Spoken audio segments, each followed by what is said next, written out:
Hello and thanks for joining News Central TV and welcome to our special Kenyan Independence Day broadcast. It's Jamhuri Day. Happy Jamhuri Day to all Kenyans. It's also called Independence Day and is one of the most important national holidays in Kenya. It's observed on December the 12th.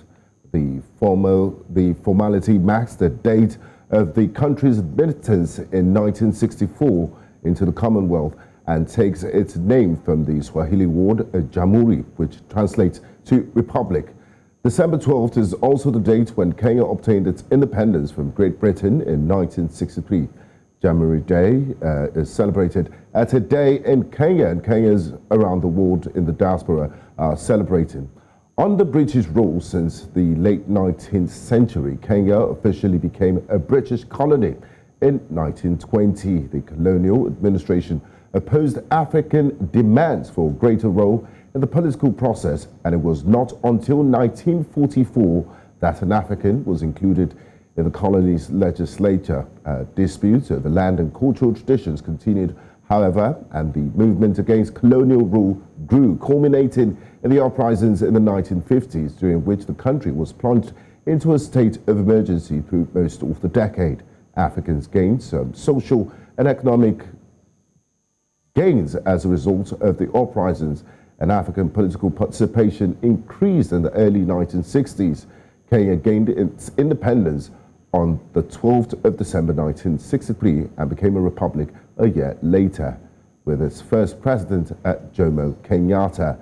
Because Jamhuri Day has such a historical significance, virtually every Kenyan celebrates this holiday to some extent, and the celebrations include feasts, political speeches, and parades like we just witnessed now.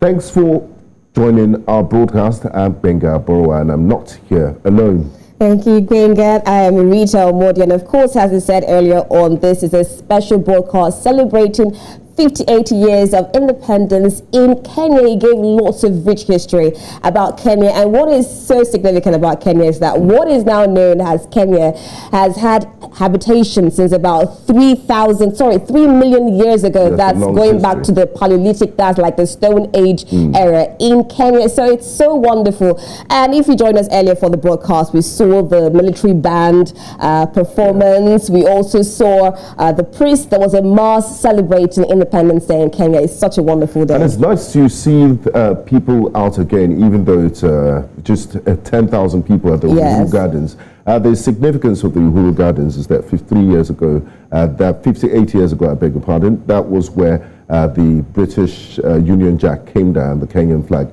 went up. And it's instructive to note that the man that presided over the first president of Kenya is the current president's dad, Jomo Kenyatta. It's more like, I don't want to go the whole going ancestral line, father and son, and even the vice president. Then for the father is also the vice president. What are the chances of that happening? Of course, we can't mistake the COVID-19 protocols. We saw all of them with face masks, and of course, as I said earlier on, we have fewer people attending this celebration due to COVID-19 pandemic, which has affected the world. So I'm quite excited about today's broadcast. We have quite a lot lined up for you. Definitely. We have special packages. We'll be talking to amazing resource people. We'll be covering areas of history and politics. We'll also be looking at governance, security, and the economy. And we'll also have guests with us. We have, for the first phase, talking about history and politics. And we'll have our guest, Professor Gideon Moi, who is a political analyst. We'll also have Dr. David Matsanga joining us. That's a very vibrant man. He's an African public affairs analyst, and we're going to be analyzing the history of Kenya and the politics going on in Kenya. The second phase, we'll be looking at governance, security, and the economy. These are three vital issues in any country. And we'll also have joining us again Dr. David Matsanga, an African public affairs analyst, and Ken Gichinga. He is a chief economist at Mentoria Economics. This is serious. Okay, we have a package that's talking about notable facts of Kenya, just to make those of you that are not very familiar with this country understand why Kenya is such a big economic powerhouse in East Africa.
welcome back to a special independence broadcast celebrating Kenya at 58. We did tell you earlier that we have a whole package, a whole bumper package of you talking about the economy, politics and history of Kenya. We have our resource persons on standby for this first part. We'll be talking to Professor Gideon Moi. He's a political analyst, is in Nairobi, Kenya, and also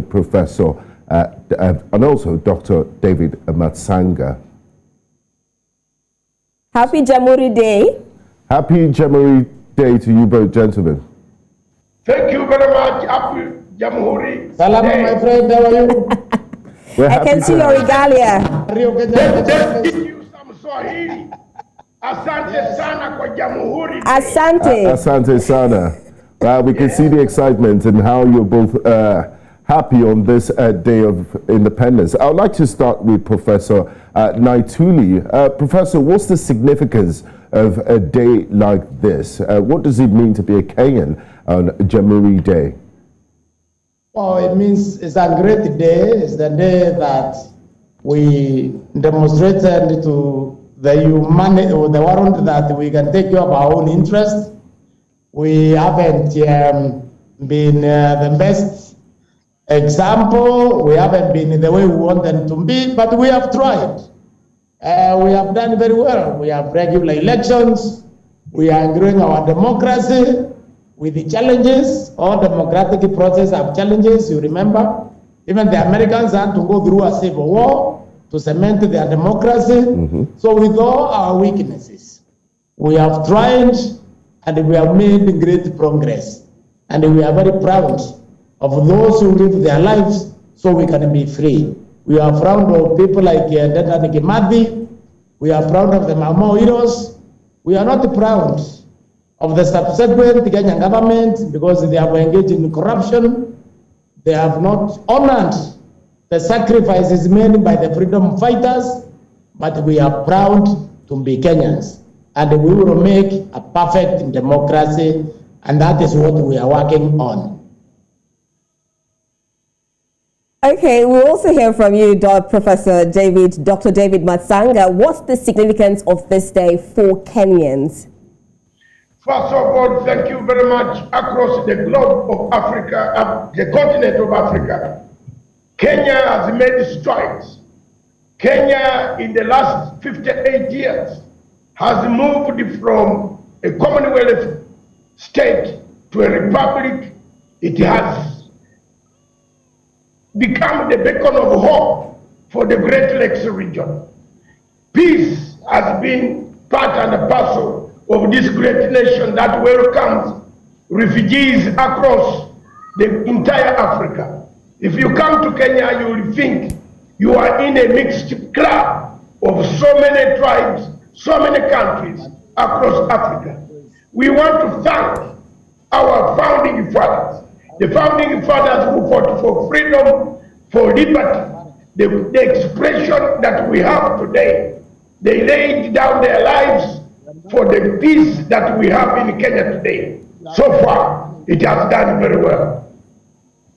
Dr. David, recently, from what we've seen, there seems to be like a dwindling spirit of nationalism in Kenya, and this so-called patriotic and uniting fervor witnessed during the struggle for freedom early days of independence has weighed significantly. What could be the reason for this? Interference from external forces. You know very well the colonial hangover is not yet over. When the colonialists left countries in Africa, they reached back in the metros of Europe and said, oh my God, what have we left behind? You saw at the beginning, almost all countries in Africa that got independence, starting from Ghana, Nigeria, Tanzania, Kenya, Uganda, most of them except Kenya, they had military coups because the colonialists came back. External forces, to answer your question, external forces have interfered, have come back, have made a reverse gear to come back to influence the events on the African continent. That's why you see some patriotism is dwindling. nationalism is going down. Some people work in cohort with these colonialists. Partly also, we have also eroded our own gains. We have become corrupt. We have become warmongers. We create wars. We fight over democracy, which the word we don't even know, because some people don't know what it is in Africa. And therefore, in Kenya, those things have also played. But despite all that, Kenya has remained stable. It has remained a good country, a united country, a beacon of hope for the Great Lakes region. Professor Gitile, now Dr. Matsanga talked about external affairs interrupting the independence of Kenya. Now let's look at this now. Could it be as a result of the present administration that they allowed external affairs to hinder the progress of Kenya?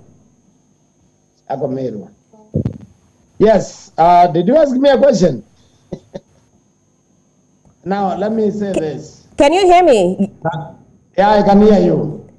I didn't hear the question. Okay, I said Dr. David Matsanga talked about external affairs affecting the independence of Kenya, and they have also interrupted the progress going on in Kenya. So can we blame the current administration for this?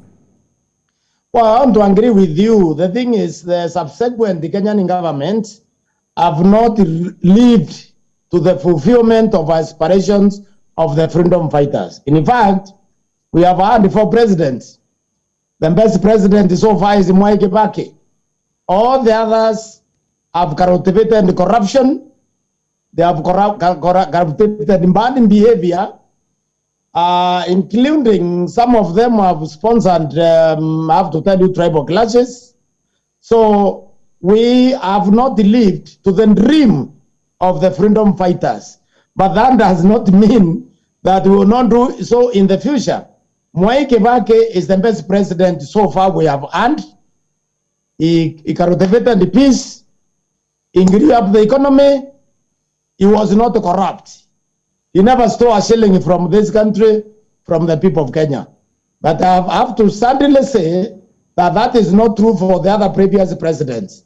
So we are hoping the coming election can give us a Nyerere, somebody who will become our servant, not our big man.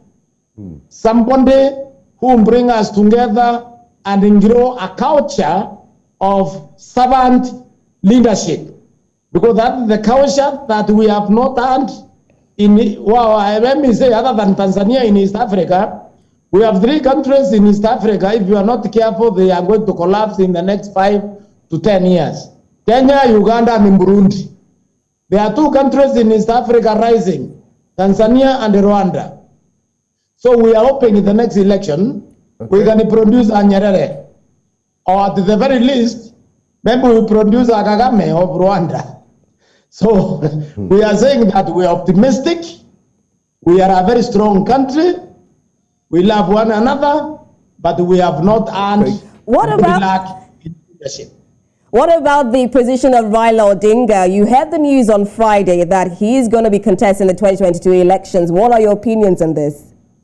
Raila Odinga is a nationalist. David Matsanga is the president we should have elected ages ago. But the people now proposing him, these are the people who have ruined the country. There are some people calling themselves of the Kenya Foundation, but they in every corruption scandal in the country.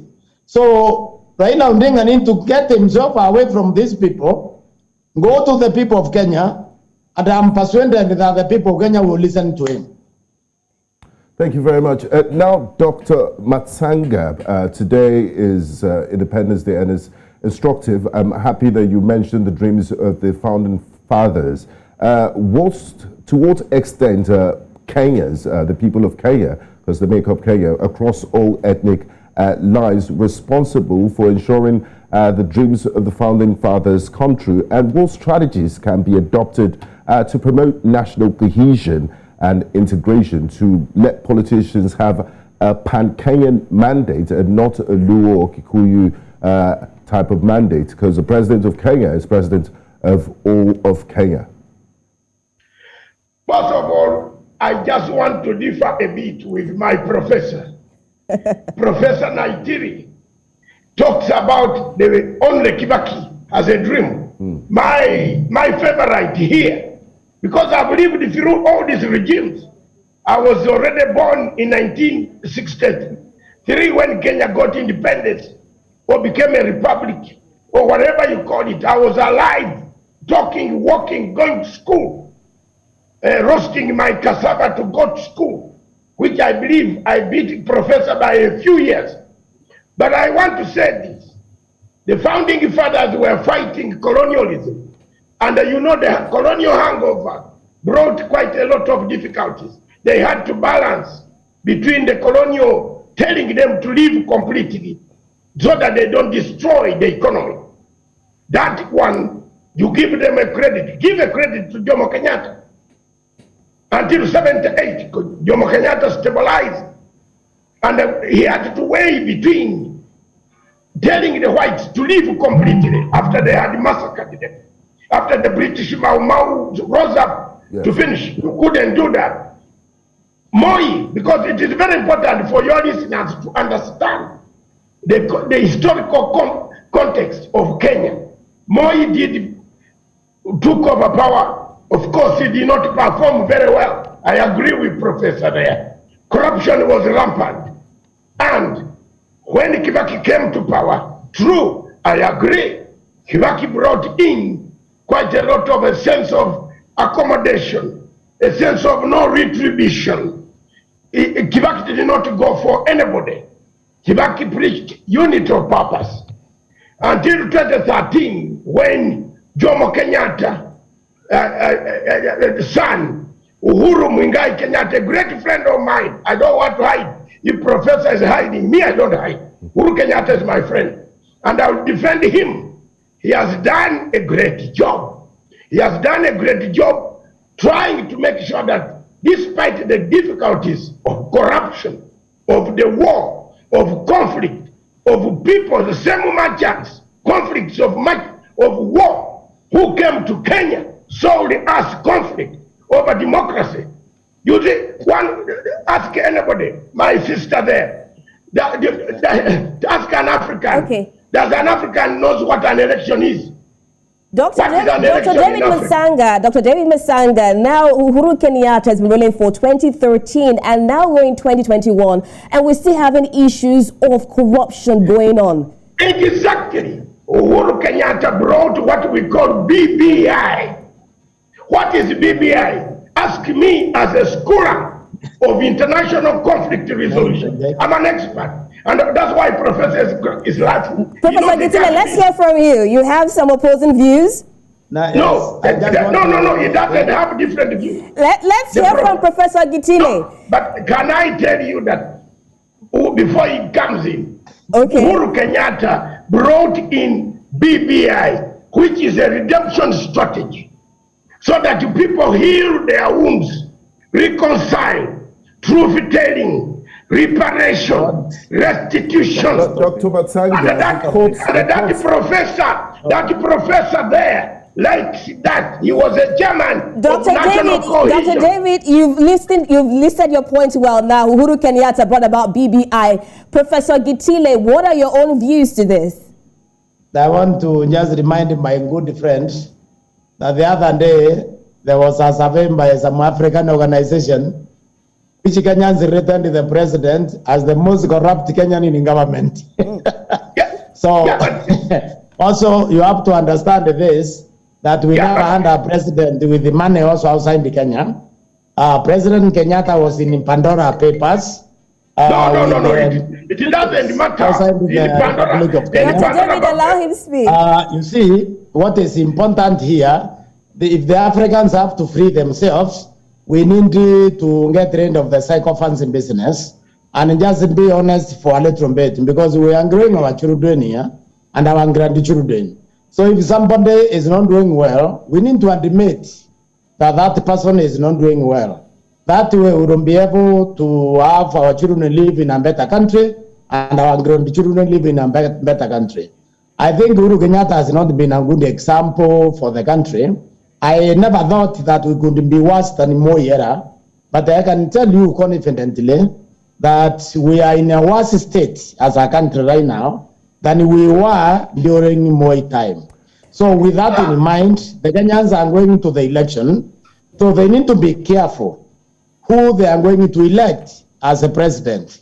Because when your president does not believe in your own country, when your president thinks it's better to put his money outside the republic, that's an insult to the integrity of the state. It's an insult to the dignity of the country that he ruled. In our constitution, there is an Article 10 of the Kenyan Constitution in 2010. That article calls us to patriotism and nationalism. There is nothing that hinders the pride, the integrity, the patriotic Kenyans than to your president does not trust your country to invest his resources in the country that he rules. Because the president is the patriot number one. The president is the nationalist number one.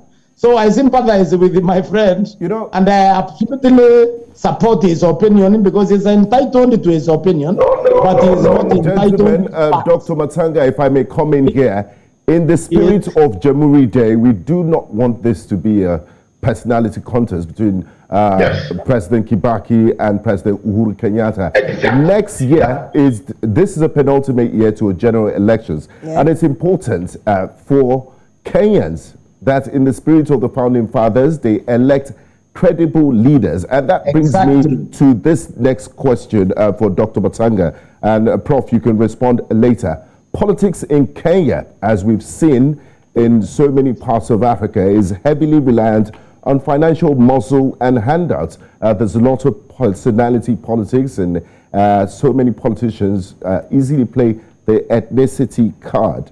And we hardly have conversations on manifesto and the quality of the conversations on the issues. So my question to you, Dr. Matsanga, is what needs to be done to change this and elect leaders based on their track record and credentials, and start talking about these issues that matter and would change the lives of Kenyans positively? Not forgetting, Dr. Matsanga, the discrepancies in 2013 where there was a lot of political violence associated with the election. Yes. I will not go for Nigeria's neck now. I will keep the debate so that African brothers, in the spirit of so that African brothers can understand that we are scholars. We are not street vendors. We are scholars. And we want to show to the world, to Africa, that we can reason. Let me come above that. I will not. Uhuru Kenyatta himself will defend himself, but Uhuru Kenyatta has told you the money that you talk about are companies, commercial companies, that he doesn't belong a name to, but it's the family. So you cannot accuse him personally. Uhuru having taken money. Let me come back to the point. Answer the question, Daktari. I am coming to the point. By answering the question. Yes, I am coming to the question. And the question is, I want to put back the question to my sister and my brother across there. Does Africa really need elections? Do we really? Does Africa need elections? Then what is the essence of being a democratic system of government or even being independent? Is democracy measured by elections? I mean, that's a, is it not a government by the people and for the people, Dr. David? Let's look at the conversation we can have some other time. All of us have read the Plateau Republic. I have never seen anywhere where you say you measure democracy through elections. It is on elections in Africa. Let me tell you why I'm saying so. So how do we get the views of the people then? The views of the people you can't get them. Were we not, for example, the Oyo Empire, Ashanti Empire, they were living, were now they getting the views of the people? Dr. Were they not? This is a debate we can have some other time. Right now, the Constitution of the Republic of Kenya recognizes democracy as a system of government. And so to answer my question, how do Kenyans move away from politics of ethnicity, big man politics, to discuss the issues that really matter and vote credible leaders? They have to heal first. They have to heal. They have to reconcile. They have to truth tell. They would have to account. They would have to restitute the nation. And that is why, brother and sister, in Lagos, I'm telling you why Professor Gideon is very itchy. The BBI was shot down by him. These are the people, opponents of BBI. Uhuru Kenyatta said, before I leave this country, a fractured country with ethnicity, the Kikuyu doesn't want to talk to Luo. The Kalenjin doesn't want to talk to Kikuyu. They kill each other every 5 years. Let us first make a redemption strategy. This gentleman in the studio there was a member of National Cohesion. Him, a whole professor who was to preach National Cohesion. He came up and they said the BBI was done wrongly. But Dr. Matsanga, the professor is not the constitutional court in Kenya. The court ruled that BBI was illegal. Okay, but, yes. the court ruled, but the court that do not rule in a vacuum. They rule for people like Naikuni. Professor Gitile, let's hear your response to this, Professor Gitile. Let me say they ruled in his favor. He was a proponent. Let's hear from you, Professor. Let me say this. I'll tell you this, that it's really a myth that Kenya is tribal. It's not true. Kenya is absolutely not tribal. I can tell you, Raila Odinga has run, I think, 4 times now. Raila Odinga is a Luo, but he has gotten a vote from the rest of this country, from the whole country. So it's not true that this country is tribal, but the politicians, they always want to cast us as a tribal state because they have no agenda for Kenya. So they try to mobilize the ethnic groups, but it has never succeeded because I can tell you that Raila gets over 60% of the votes, and then somehow the people, somehow he is never allowed to take power, let me say that, by probably the people who, in this country. I want to explain to you, there's a clique right now calling itself the Mount Kenya Foundation or the Deep State. We really don't have a deep state. Deep state are people who love their country so much, they are willing to suffer personal loss to protect the country. So we don't have the deep state. But I can tell you, when I look at the way the elections have been done in Kenya, they have been in tribalists, really tribalists, because Raila has been able to get votes across the country. The fact that he never took power, it does not mean that we are tribal. So it's wrong. At the National Cohesion, we did a survey across the country to find out whether Kenyans trust one another.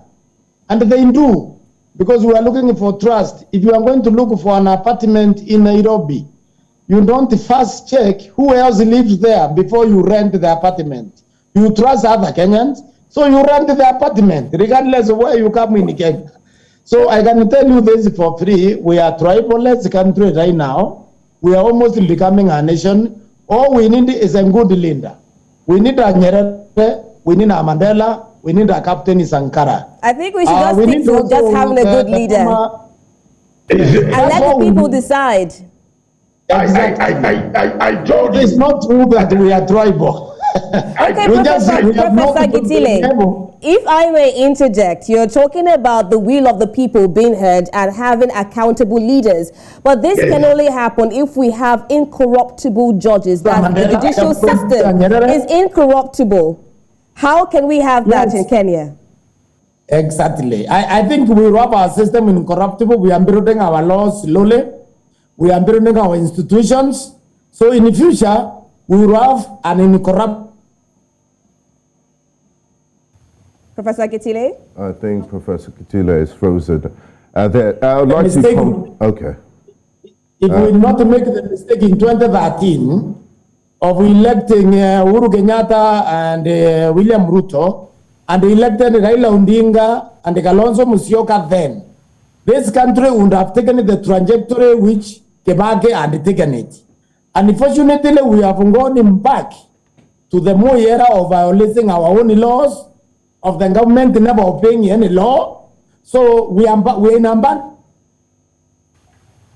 Okay, I think Professor Naituli, we lost him there. We are a place through this coming election. Okay. I'm confident. I'm positive. Dr. Matsanga, I would like to take you up on this question, and I really don't want it to be about individuals. Today is Jamhuri Day. It's a celebration for all Kenyans, regardless of political affiliation. And this happens to be President Kenyatta's last Jamhuri Day celebration. So Kenyans are at a very important crossroad in their lives. Next year is a general election. In August 2022, they will be electing a new president. And from there, they can move the needle towards the dreams of the founding fathers of independence and fulfill their course and mandate. So my question to you, Dr. Matsanga, is this. What are some of the biggest challenges in Kenya today? And what should be the priority for the candidate seeking elected position for next year's general elections? Thank you very much. I will answer the question quickly so that we don't ramble about me and Professor Naitili. I have defeated him already somewhere. So let's get on our business. One, fantastic. Kenya has obstacles. One of the obstacles of Kenya, rightly as Professor Gitili has said, corruption. Kenya must fight corruption. But the biggest obstacle that you talked about, which brings in the element of ethnicity, is a bad election. Bad management of their elections. A bad election in Africa is a disaster, is a war in waiting. Naitili is correct that most of the elections in Kenya have not been managed properly. And as a result, people have got wrong people, and some good ones have been taken out. There are corrupt leaders who want to come and take over power. When you know you are corrupt, why don't you step aside and be investigated? Then you come in power. Chapter 6 of the Kenya Constitution must be utilized in the next elections. The second obstacle that Kenya must tackle is to unite the people first. Because at the moment as we speak, I am telling you frankly from the bottom of my heart here where I am, everybody is shooting in different directions with a lot of words of hatred. You can see a simple, rally where people are talking, they want to kill each other. Uhuru Kenyatta cannot leave a country where people are going to slaughter each other because of a bad election. Bad management of elections in Kenya is the main cause of all the conflicts that we have had. From 1992 up to today, except 2002 and 2013, all the elections have been marred with violence. So what do? Experts have told people in Kenya, do your election, manage your elections, change the system, change the voting. What is wrong with the elections in Kenya? Is there a way we can vote and go back home without killing each other? That is an obstacle that stands in the way. I don't know how the professor will talk about it, but that is the obstacle. And plus corruption, if you fight corruption, Kenya will rise and shine again. Uhuru has tried.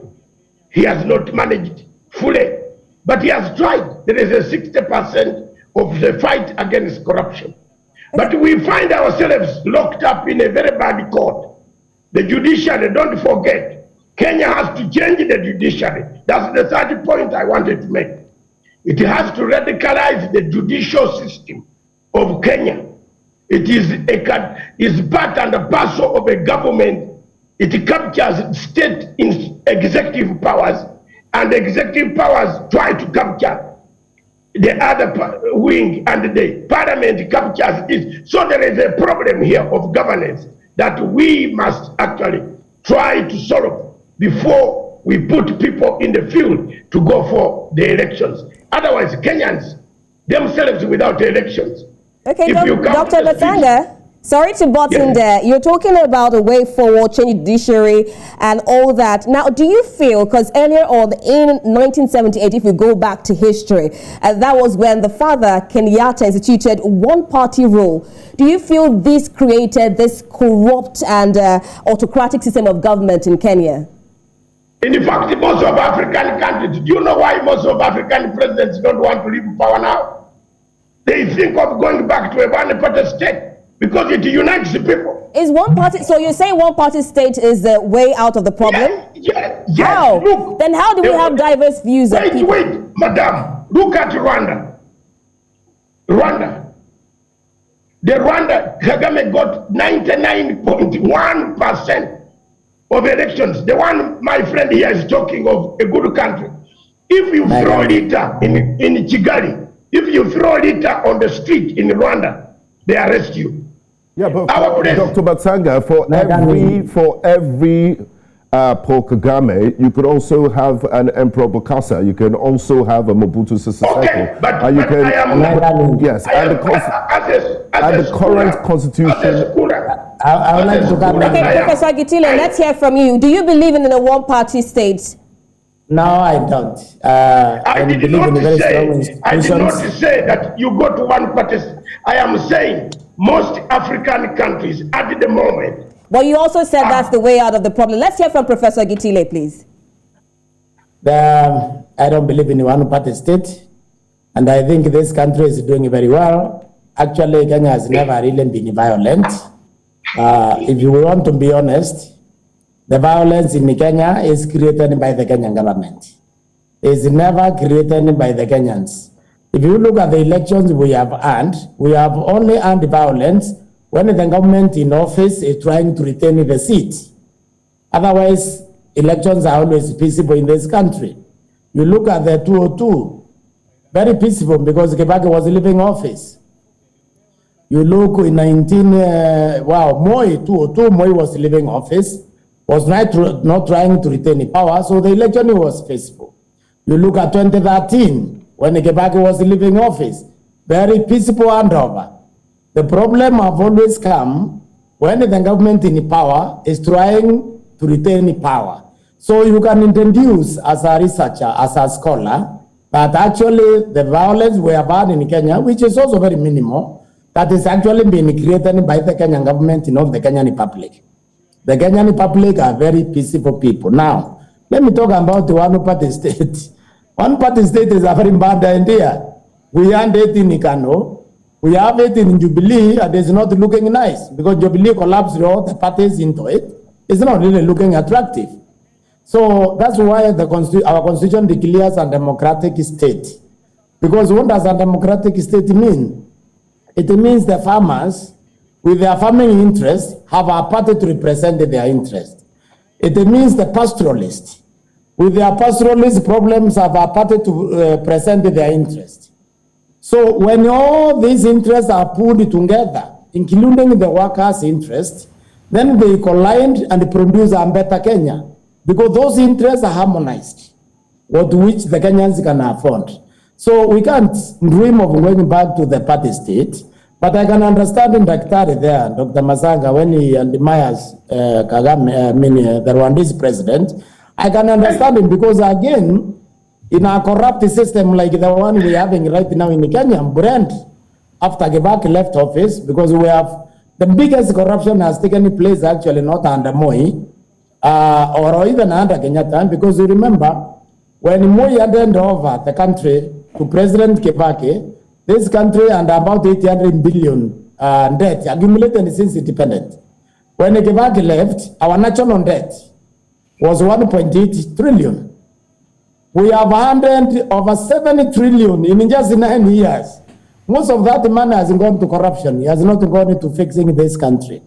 So we need a multi-party system in order for us to check passions, individual passions, so that we can control. Because human beings, I guess, they are very passionate. I think some philosophers told that a long time ago. So to check this. Now, if you get a benign dictator like Kagame, who is dictating for his own people, not for himself, you can appreciate that dictator. I wouldn't mind Kagame in Kenya myself. I would not want a Museveni in Kenya, but I wouldn't mind Kagame in Kenya. Because Kagame is not stealing from Rwandese people. Kagame, whatever he does it for people of Rwanda. You remember Chairman Mao? Chairman Mao did not even have pockets. Then he cleared what he called the Great Leap Forward. He wanted China to feed itself in 10 years. So he said, he understood some people will oppose that. He said, we will kill them for their own good. When a dictator is doing everything for his country, we can excuse the dictator. But when the dictator is doing everything for himself, we don't want that dictator. Okay, so for us, let's hear from... Okay, go on. For us, Kagame is a very good example. I wouldn't mind Kagame in Kenya, but I would never want a Museveni in Kenya. Dr. David Matsanga, I'm coming to you now. We're looking at the way forward 2022. There's no how we won't touch this topic. Let's look at electoral elections there in Kenya. Looking at electronic voting in Kenya, how do you see it as a way forward? My sister and my brother, and if a professor not telling you the truth, this is badly managed already. And you know why when I talk, you see the way he's laughing. It's badly managed. Let's prepare for the casualties. This election has been badly managed. First, that is good. The deadlines, we are past the deadlines. Two, you look for 6 million voters. And then you have only 1.1 million you spend money. Three, you see the voter education in Kenya.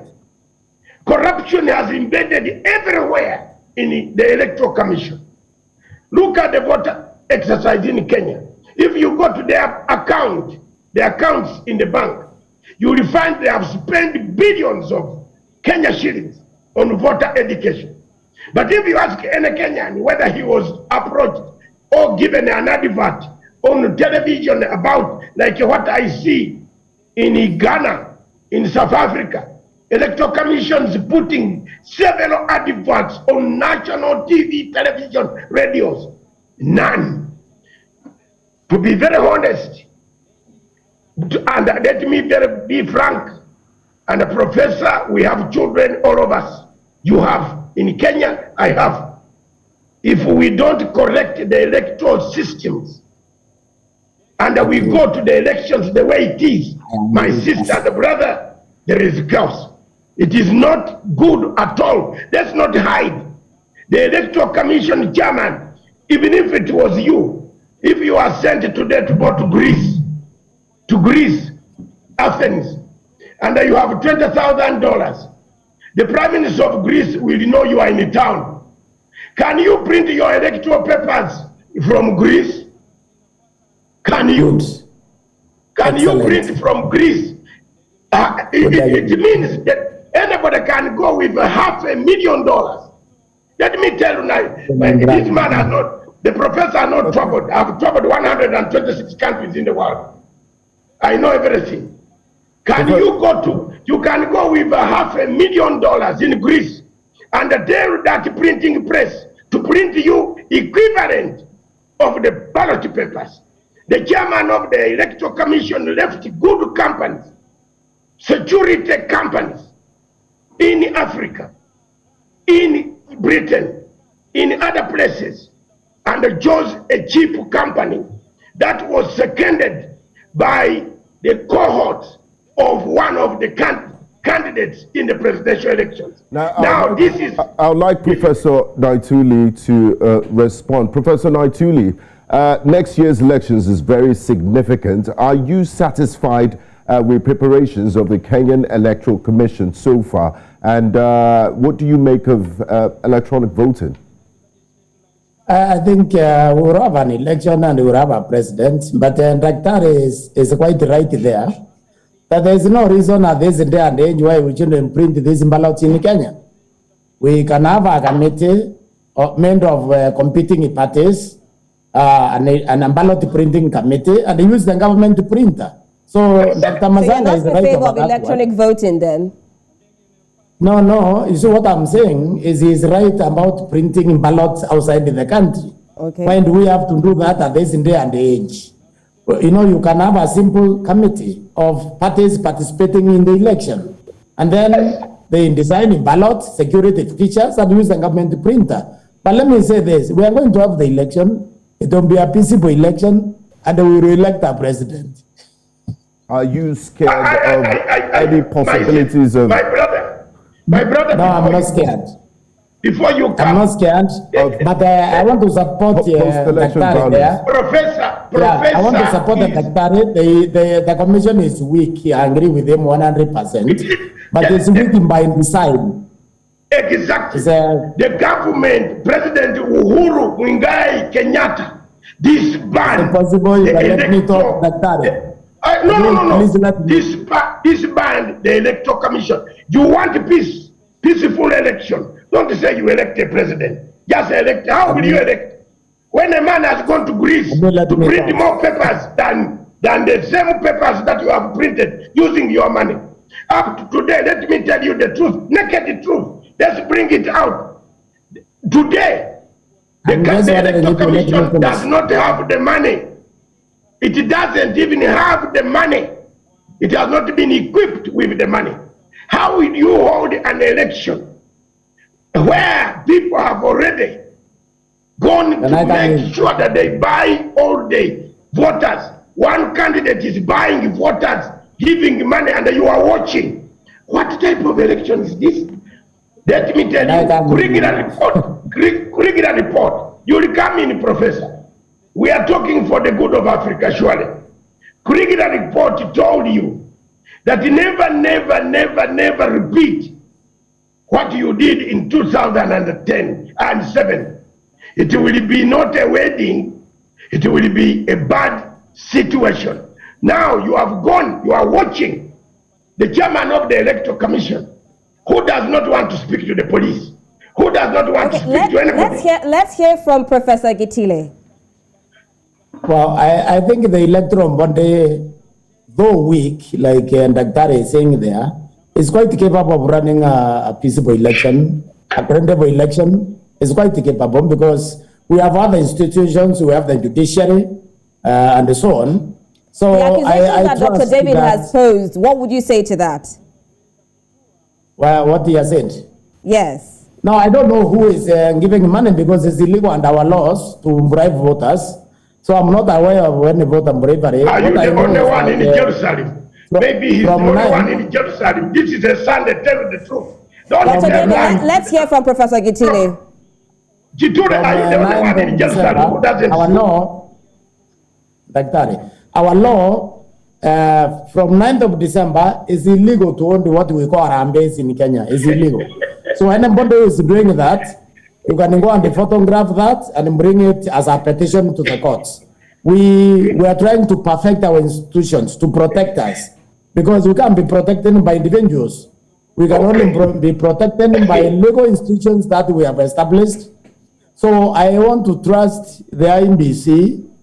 I want to believe that they have the Kenyan interests at heart. They live here with us.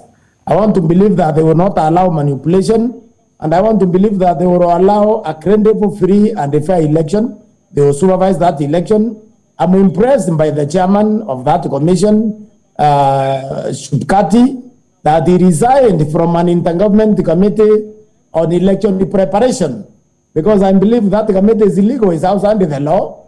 That committee was asking for 19.5 billion to do what when we have INBC? So my position is, I want to trust the INBC.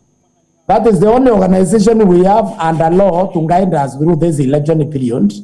I wouldn't want to cast them in bad light.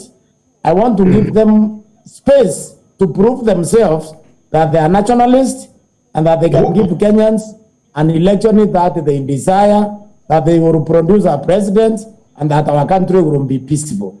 That is what I expect of IMBC to do. I'll critique them after the election. But right now, I'm giving them my full confidence and the benefit of the doubt. Thank you very much, Professor. Gentlemen, we have to go for a quick break now. I am happy to see that you and Dr. Matsanga finally agree on something. We're discussing Kenya's 58th independence anniversary here on News Central TV. We'll go on a quick break, and when we come back, we'll still continue our conversation with Dr. David Matsanga and Professor Gideon Moi.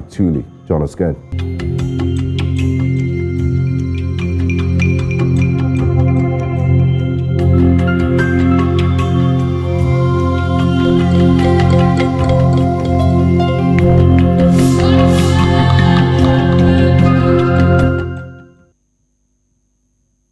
All right, you're still on to the Independence Day celebrations in Kenya, and you're celebrating 58 years of independence, and this is a special broadcast we're having celebrating Kenya at 58.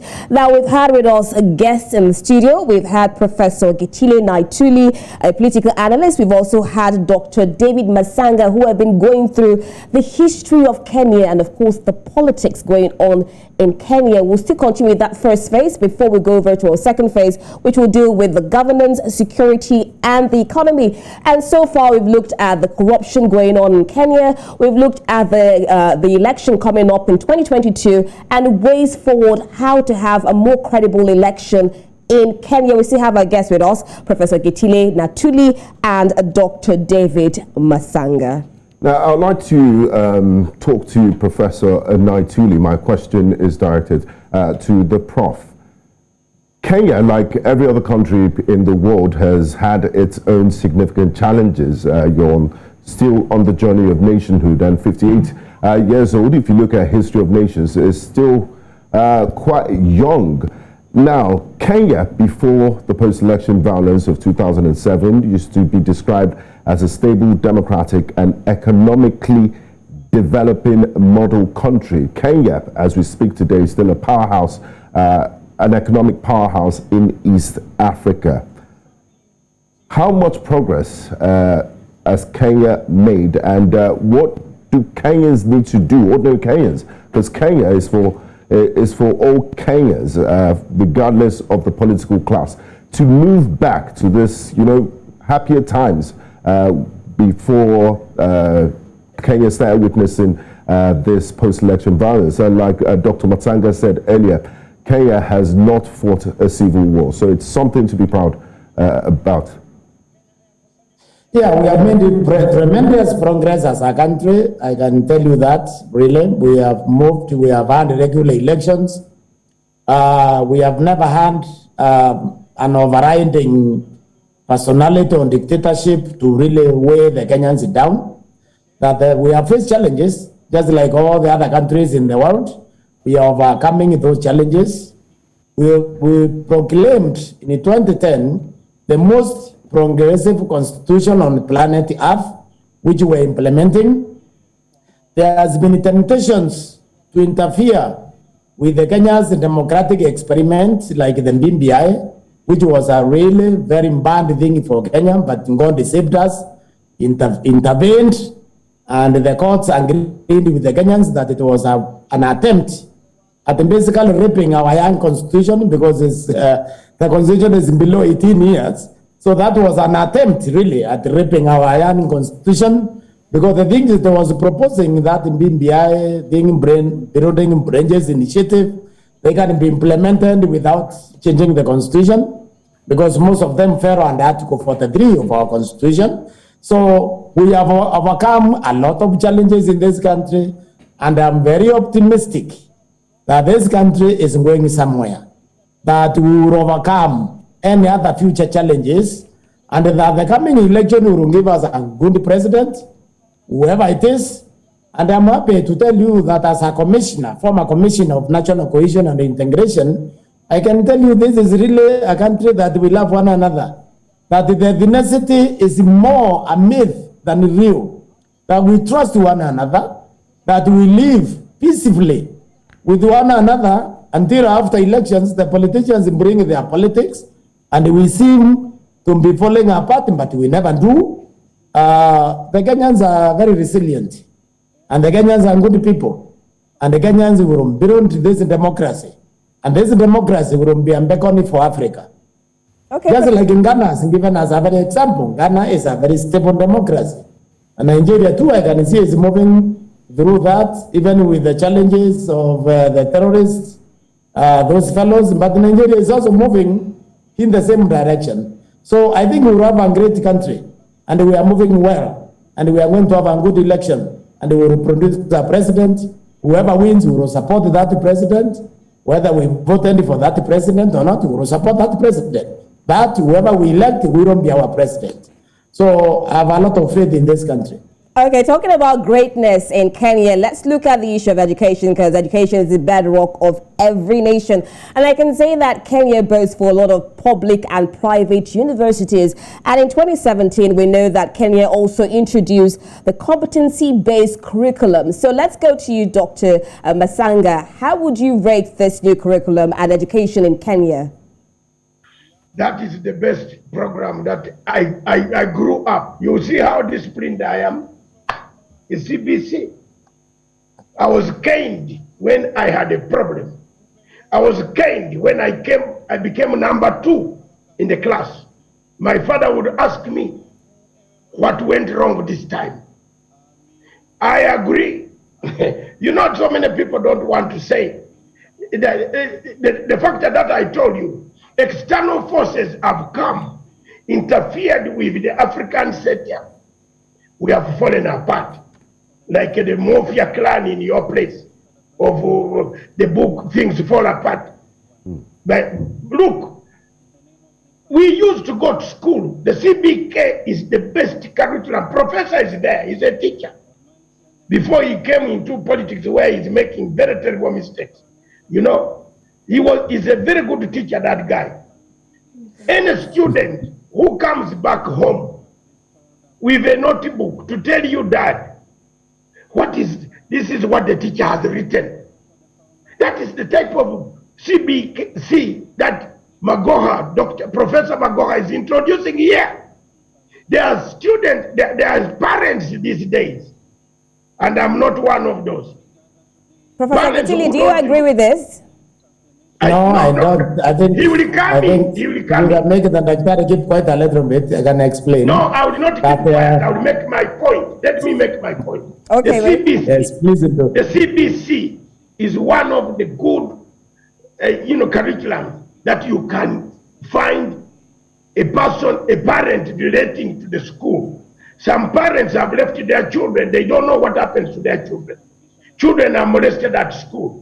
But if you are given some homework, for you also to check how your student is, don't go into the nitty-gritty ones, which is going to bring. The CBC means when the child leaves school, my sister, she brings you a book where the teachers have written the progress of your child. Yes. And then you also sit down and do something with your child. Okay, Dr. Matsanga, you've stated how good this curriculum is, but let's hear from Professor Gideon. Why do you feel this competency-based curriculum is not worth it in Kenya? It's absolutely worth nothing. I think you have to understand the one thing why we have become so bad for our people is because government money can only be stolen through projects. So when the bureaucrats think they have nothing to do, they introduce something so they can steal the money. The competence-based curriculum is actually what we went through. It's a good system, but it requires heavy investment in education. It requires a classroom of 14 children. Okay? It is actually the system that I've taken my own children through. They went to Greenstone International School. So, but look here, what was wrong with 84-4? China is 84-4. Is almost becoming a superpower now. America is 84-4, is becoming a superpower. And what was wrong with the A-level system? That is a system brought us by the British. They have never changed theirs. It's a system in Tanzania, never changed. System in Uganda, they have never changed. The Kenyans have changed our education system 3 times, driven by very selfish desire for the bureaucrats to make money. We need to introduce changes because they are good for society, not because a few people will benefit. You look here, we even changed the police system the other day, the police uniform. What was wrong with the uniform the police was wearing? Now, Professor, So permit the me to problem with interject here, Professor. You are in the academia, and you did mention some good qualities of the CBC. What kind of reforms would you like to see in the Kenyan educational system? What do you propose? Personally, I would have liked us either retain the 84 or go back to the A-level system, but not to bring the Scandinavian system that we cannot manage. We have classrooms of 100 children. We are not able to create capacity even in the classrooms and train the teachers to deal with the competence-based curriculum. So the best thing for us was to harmonize the East African education system and then go back to the A-level system. Professor, So what is what happening if we here? had more investment in the education system? Do you think that No, system that would be good. If we can have more money in the education system, it will be fantastic. But please, you cannot count on the Kenyan bureaucrats to provide money for our children in Nairobi here. Why there is traffic jam in Nairobi? Because we track down our children kilometers away because the schools are not available. So if you can't even provide the schools for the children nearest where they live, how are you supposed to equip those schools with the CBC? It requires heavy investment, the one we are unable or unwilling to provide. And that is why I have a quarrel with the whole thing. It is now in court, by the way. If you know, it is in court. And our courts are very impressive. I'm very sure this court will probably outlaw this system. The minimum number of our children, if you walk around in Nairobi in a classroom, is nearly 100. This is a system which requires 14 children in a class. I've just told you I took mine through this system in Greenstead, in Greenstead International School. I would like the Kenyan children to go through it because it's a good system. This government. So I believe, gentlemen, you both agree. You both agree to disagree. Just needs reformation, and if more money is provided, more investment in education is always a good thing. Now, away you need from more money.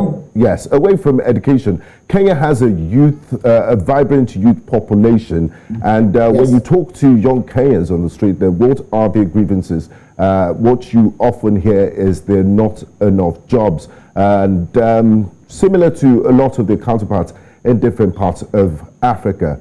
The Kenyan economy is quite diverse. There's investment in tourism, there's manufacturing, there's famine. So I would like Dr. Matsanga to come first. In what ways can Kenya create more jobs for the teeming youths, the vibrant unemployed youths that are out there? Okay, thank you very much.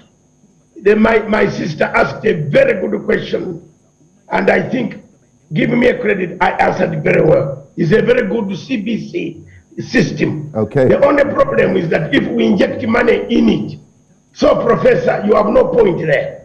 We should inject money in it. Dr. Matsanga, this is not about you.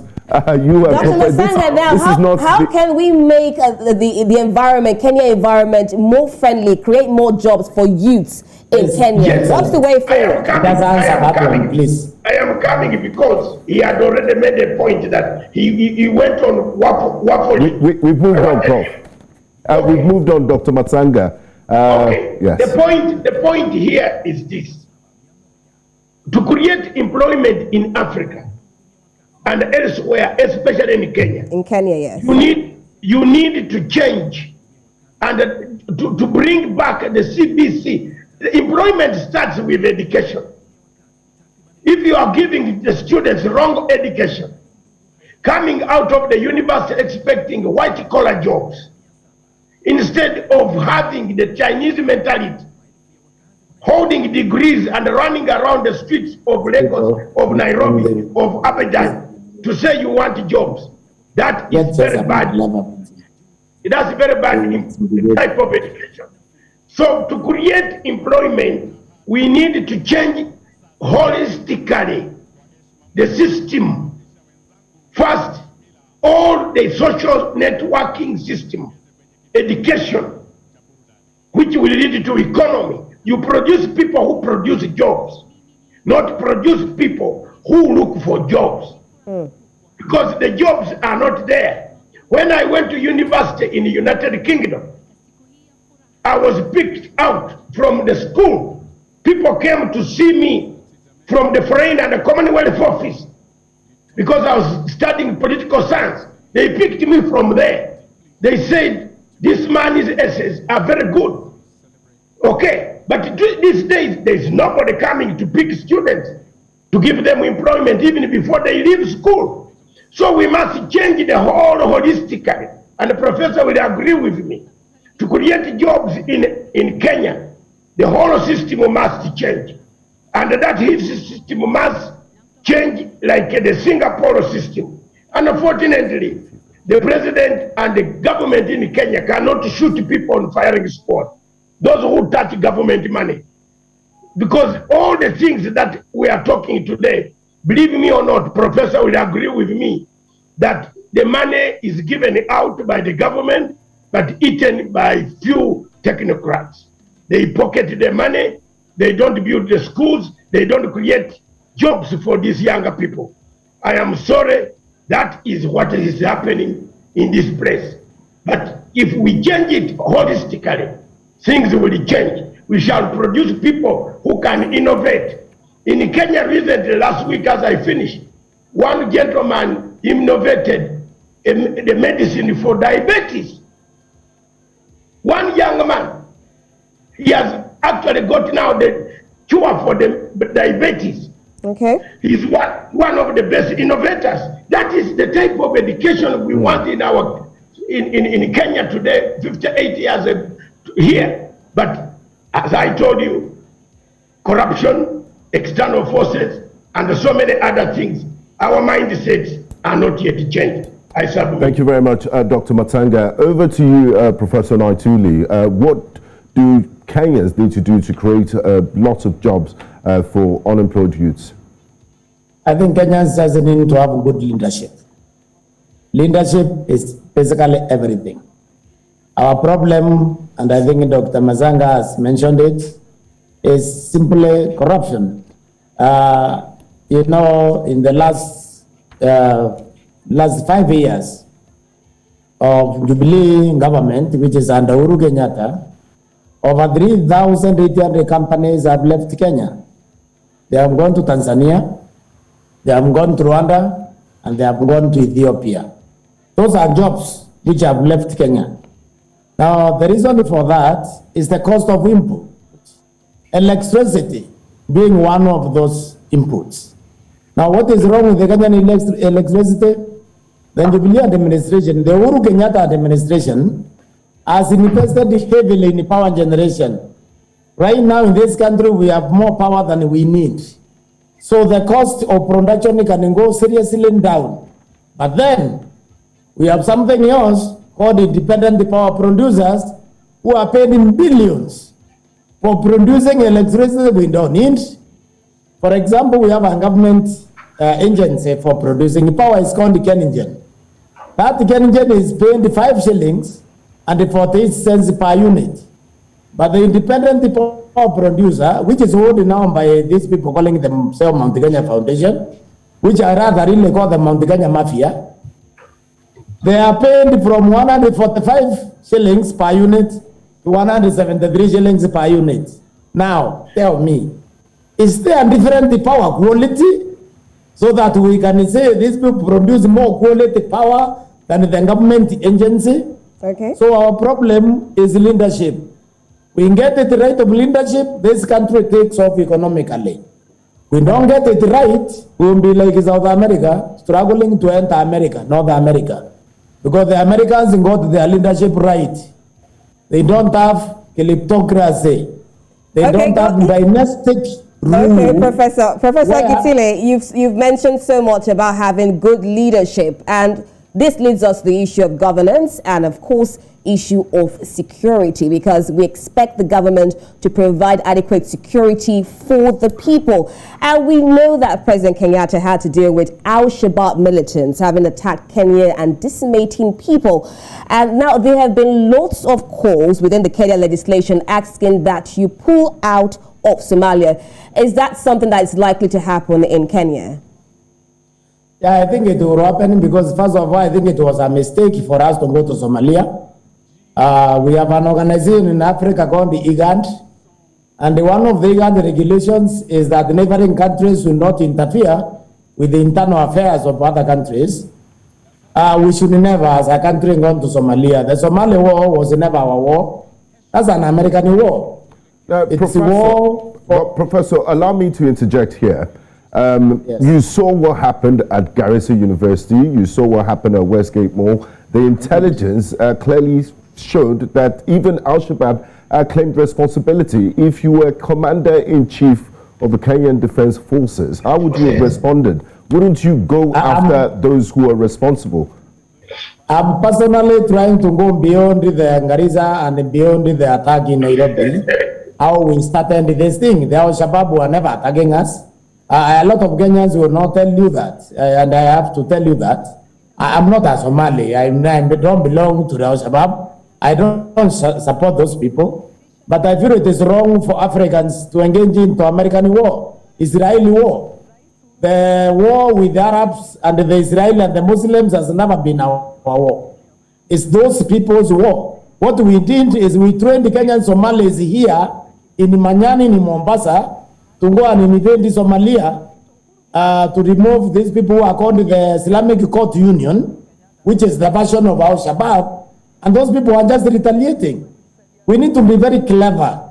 We need to fight wars when they are our war, but not to go and inherit other people's wars, which we can never solve, because the Israeli-Palestinian war, nobody will ever solve that war. We have no influence on America or influence on Israel. So you see what the Americans did. They went to weak African states.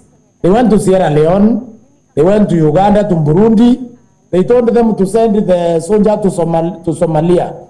And then they know Kenyans need money.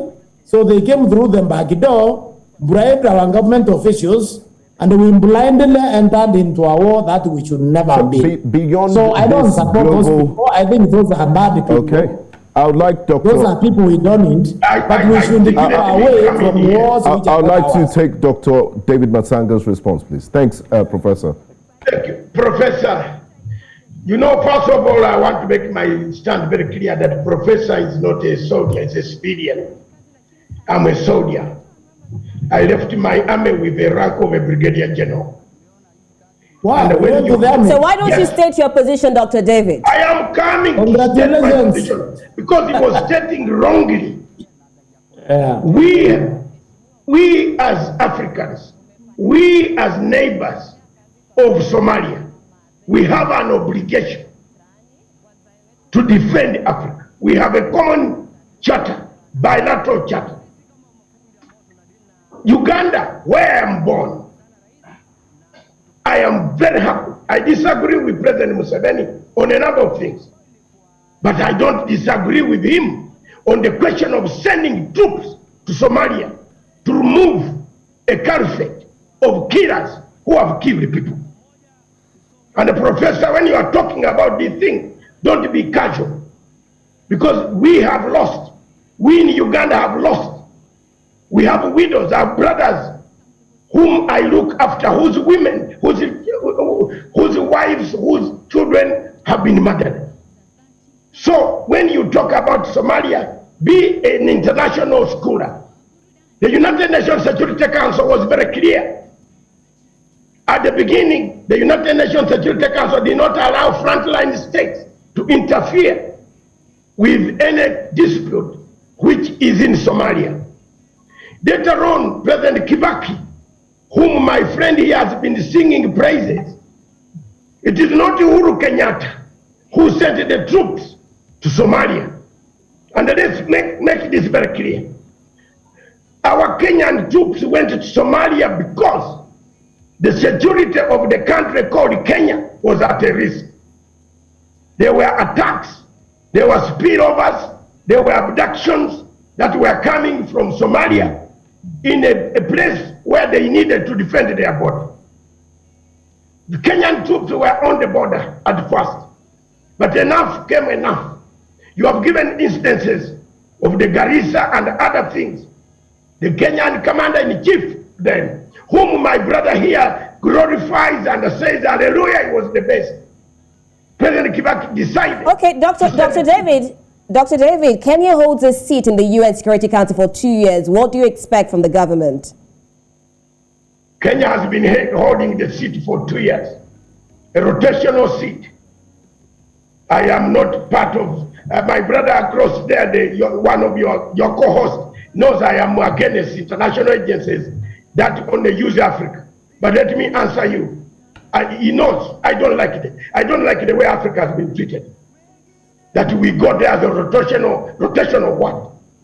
We are a continent of almost 3 billion people. Why should we have a rotational seat? I must agree with you there. Okay, Professor, let's hear from you. Professor, let me answer my question. It is not correct. The security of Kenya has tremendously improved. The security apparatus in Kenya operate. When we catch Al-Shabaab, we deal with them, we put them in court, and we sentence them. We have done our best. Uganda has done its best. Africa should do the same. Okay. And Nigeria should do the same to Boko Haram. I have no mercy with terrorists.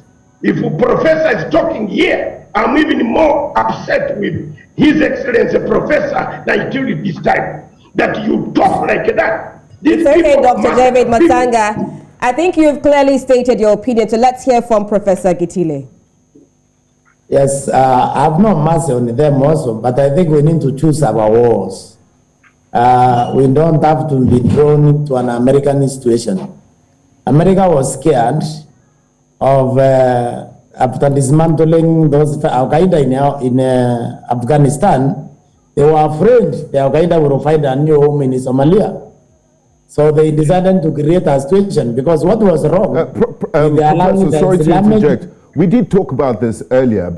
I believe you got the question wrong. My co-host, Rita, did mention that Kenya has a rotational seat on the United Nations Security Council. Does it have any significance effect to security in Kenya? Yes. No, it's very significant. I think the Kenyans should use that to uphold world peace. Kenya is a peaceable country. I think it's an opportunity to serve the global community.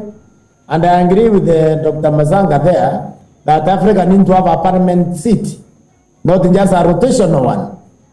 This idea of relegating us to the periphery is not a good idea. Okay. So, but Kenya can use this opportunity to demonstrate the Africanness at the UN, to be fair to the international community, to be fair to people who are under oppression, because there are people still under oppression. The colonial state is still very much alive in most areas. So the Kenyans can use that rotational presidency to demonstrate the African magnanimity to the rest of this world.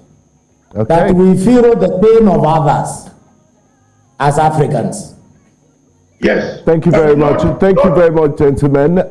This is where... rotational. This is Thank you, Dr. David. You've clearly stated your point. Dr. Matsanga, this is where we drop the anchor on today's... You have been cutting my points. Dr. Matsanga. No, I haven't been cutting your point. Dr. Matsanga, you've clearly stated your points. I haven't been. Earlier this week, and I'm happy that we're going to leave you both on a note that you both agree on. And I think it will be interesting to have you both in the Oxford Union debates. Maybe News Central will start a series like that, like the Doha or Oxford Union debates. Earlier this week, I spoke to His Excellency, the President of the United Nations General Assembly, and it's on the cards. There's a committee that is looking at reforming the United Nations Security Council in view of having Africa have a permanent membership position. I would like to say a very big thank you to you, gentlemen. You've made this broadcast very lively, and I do appreciate your contribution. Thank you so much. Thank you very much. Thank you very much. Asante sana. I'll look for Dr. telephone. I want to talk to him. All right. While we still have Dr. David Matsanga standing by, we're going over to the second phase where we'll talk about the governance, security, and the economy. We'll take a quick break and we'll be right back, still on the special broadcast of Kenya at 58.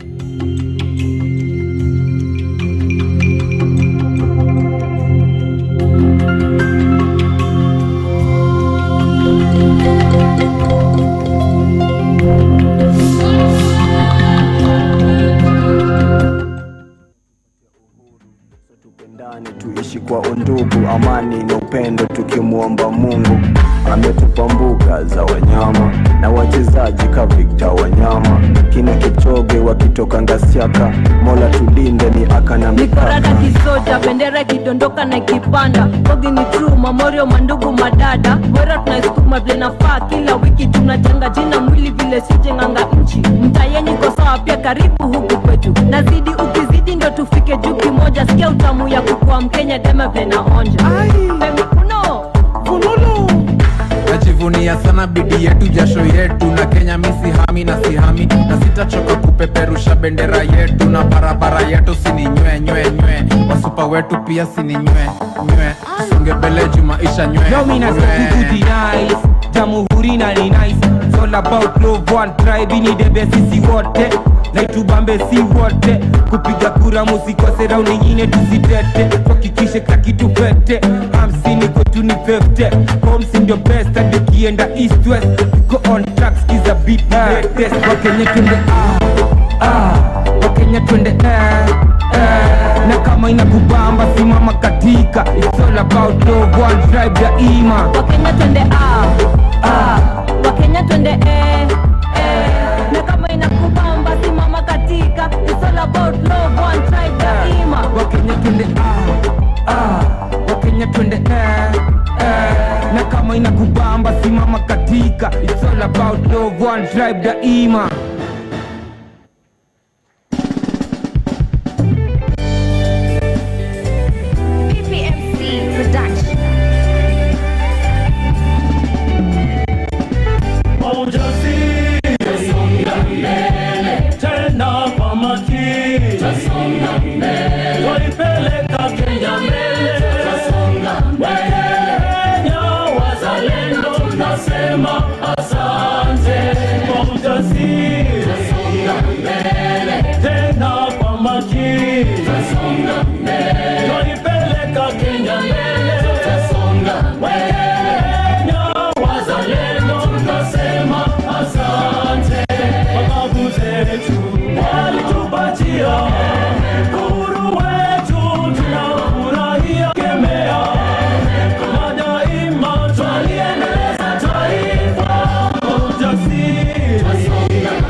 That's just live footage from Uhuru Gardens in Nairobi as Kenya today celebrates 58 years of independence at Jamhuri Day. We started this broadcast over an hour ago talking about politics, the history of Kenya, education, and a lot. We still have quite a lot to cover, and when we will start off with the economy. But before we go there, we have a special guest lined up to discuss the economy of Kenya, looking at 58 years of independence. Right now, we have News Central's East Africa correspondent, Abdinor Aiden, on standby.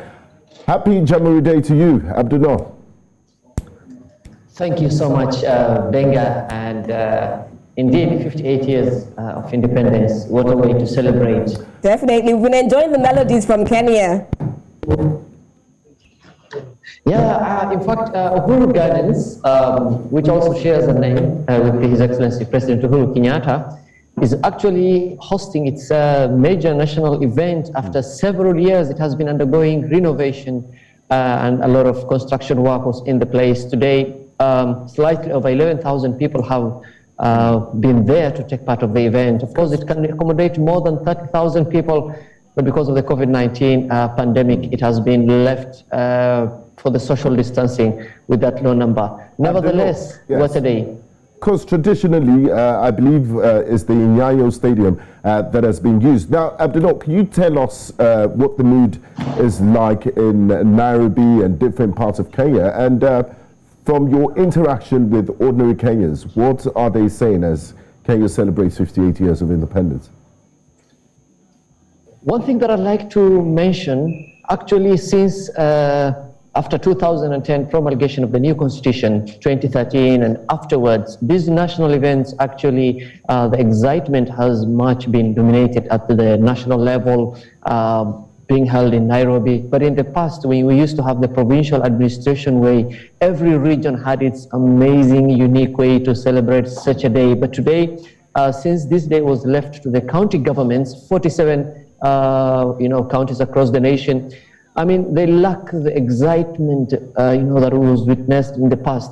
And the mood, actually, many Kenyans are really trying to live with the reality that this is President Uhuru Kenyatta's final Jamboree Day celebration. Yeah. Of course, he came there with his ceremonial outfit, and yeah, Benga. Thank you very much, Abdinor. I will come back to you in the course of our discussion. Right now, I would like to bring in our guest for this next segment, Ken Gichinga. He's the Chief Economist at Mentoria Economics. Nice to have you, Mr. Gichinga. Thanks for joining us, and happy Jamboree Day to you. Thank you very much for having me. Now, Mr. Gichinga, looking at Kenya 58 years down the line from when the Union Jack came down, how would you rate Kenya's economy, looking at where you started from and where you are today as a nation? Well, I think that's a fantastic question. And I think one has to look at Kenya's history over the last 120 years. In fact, what I've argued is every 30 years, Kenya moves into a new phase, a new chapter. You start with the 1890s, 1900s. That's when the British settlers were coming into Kenya, expanding that railway. And within about 30 years, you could already feel the agitation amongst Africans for self-rule. And that took another 30 years to be able to get true independence as a country. And from the 1960s, again, it took 30 years to the 1990s for us to have political multi-party politics, because before that, Kenya was a single-party state. Yes. And now we're just about to complete another 30-year cycle. And the key focus right now will be on the economy now, because yes, we might be politically free as a country, but there is need for economic emancipation. Okay, Mr. Ken Gichinga, we know that Kenya has a Vision 2030 where we have a current blueprint for the future of economic growth. But from statistics, we know that Kenya is also highly dependent on foreign aid. Do you think Kenya can achieve this Vision 2030? Well, the Vision 2030 was set out in 2008 with the whole purpose of making Kenya middle-income country. It's interesting, within a couple of years, Kenya was declared a middle-income country, but it was more of looking at ratios on paper than on reality. I think what we have in Kenya is we've had growth, about 5% growth, but it's been largely driven by government spending. I think what the economy needs right now is private sector investment. We need to get more private sector players so that we can fulfill the true dreams of the economy. So I think a large part of the Vision 20 was on infrastructure. There's been a big focus on infrastructure, even with the current administration. But the challenge has been because of that infrastructure, the country has had to borrow a lot. Debt levels have gone significantly higher, and now there's need for the country to change course. Now, looking at present-day realities, Mr. Gichinga, the COVID-19 pandemic and now the Omicron variant that the whole world is describing. COVID has been described by economists and everyone as the great disruption, and I'm sure you agree with me. It's hit the global economy in 2020. Kenya's economy has been hurt by the COVID-19. It expected GDP in 2020, GDP growth decelerated to 1.4% from 5.4% in 2019. Now, what steps can policymakers take to support Kenya's economic recovery? You're absolutely right. The COVID pandemic really hit the Kenyan economy hard. Things had been slowing down even before the pandemic came to the shores, but what the pandemic did is it accelerated that slowdown, and many businesses were shut, jobs were lost, and pretty much everybody was affected. That said, the country now is relaxing its measures. There's a sense of recovery as things start to reopen. The curfews have been lifted, but there is that election coming up next year. So there's a bit of worry that the recovery we might have might end up being affected by next year's just political cycle. So we do hope that the country remains on an even keel and that growth continues, because sectors such as hospitality have been drastically affected and will need some time to be able to recover. Okay, let's look at economic recovery. We're still looking at economic recovery. And despite the fact that COVID-19 has affected the world and also Kenya, we do know that Kenya is a bit reliant on the rain-fed agriculture and tourism. What are the ways that Kenya can diversify its economy and grow its revenue? Well, the Kenyan economy is actually quite diversified. I mean, if you compare it to many African countries, it's pretty much diversified. And that's pretty much because Kenya really does not have a huge number of natural minerals or resources like other African countries. So the services sector are quite vibrant, they're quite diversified. I think the challenge has been accessing credit. Right now, credit to the private sector has been below 10% in terms of growth of credit. And I think that's where the challenge is. When the government borrows a lot, then the public debt is very high. You crowd out the private sector. So credit that could have gone to private sector goes to government. So I think that's really the big challenge, being able to stimulate most of these sectors that had been hit hard. And like you mentioned earlier, Mr. Gichinga, a lot of this borrowing goes into major infrastructure projects. And in the last 10 years, we've seen the train line from Nairobi to Mombasa. We've seen quite a number of projects too. Citizens will see this borrowing as a sacrifice, a way of, saving for rainy days, necessary things that have to be there. Would you say that the borrowing is commensurate with the infrastructure projects you've seen on the ground, or is there still a huge infrastructure deficit in Kenya?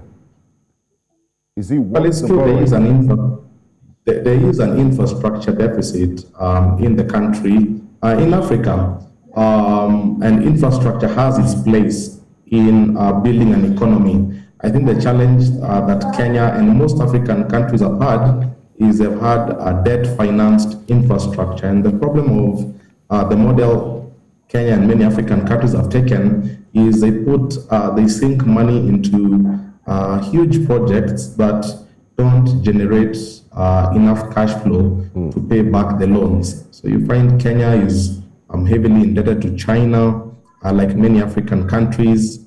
And the countries really have to part with quite a bit of interest repayments to be able to survive. And that's money that could have gone to other sectors. So I think what needs to happen is we need to find a better way of financing infrastructure. One way that is being talked about here is through PPP, public-private partnerships. But I think we need to think of how do we build infrastructure in a sustainable way so that it doesn't drain all the resources from the national coffers.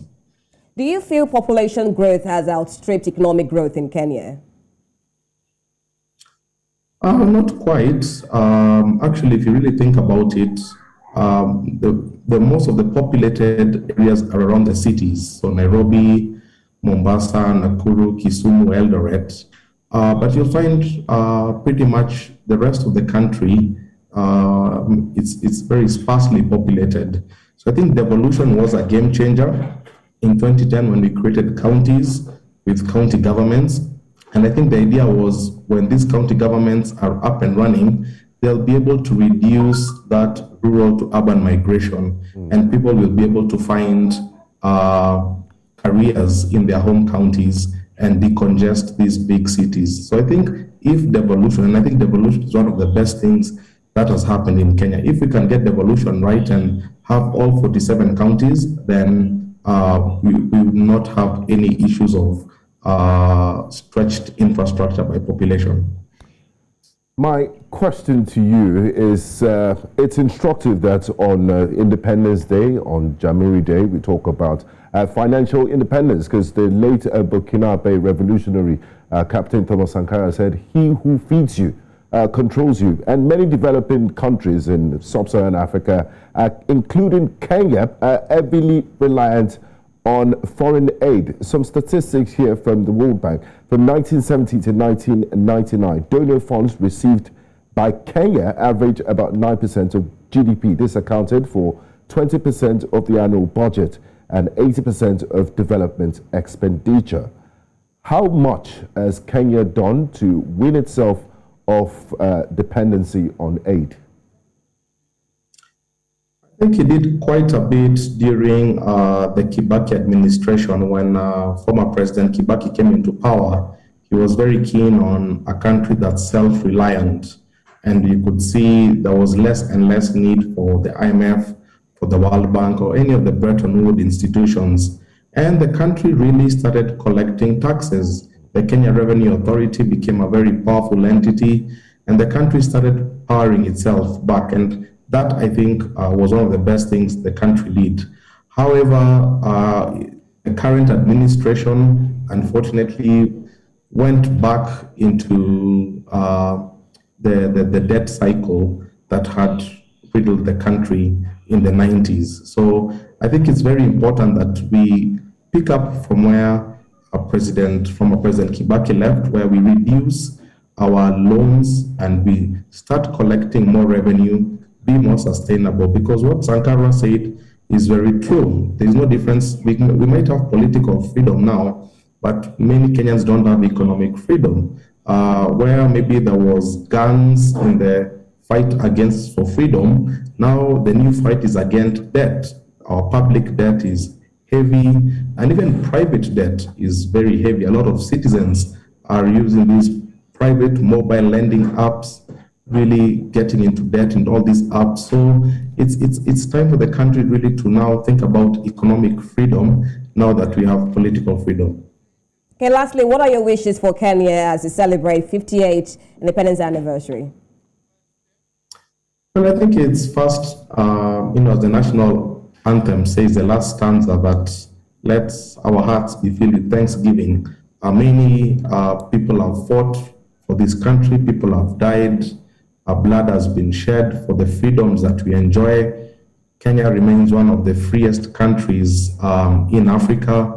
We have a free media, we have freedom of expression, freedom of association, and my wish is that Kenyans would use these freedoms in a responsible way to be able to create a more prosperous country.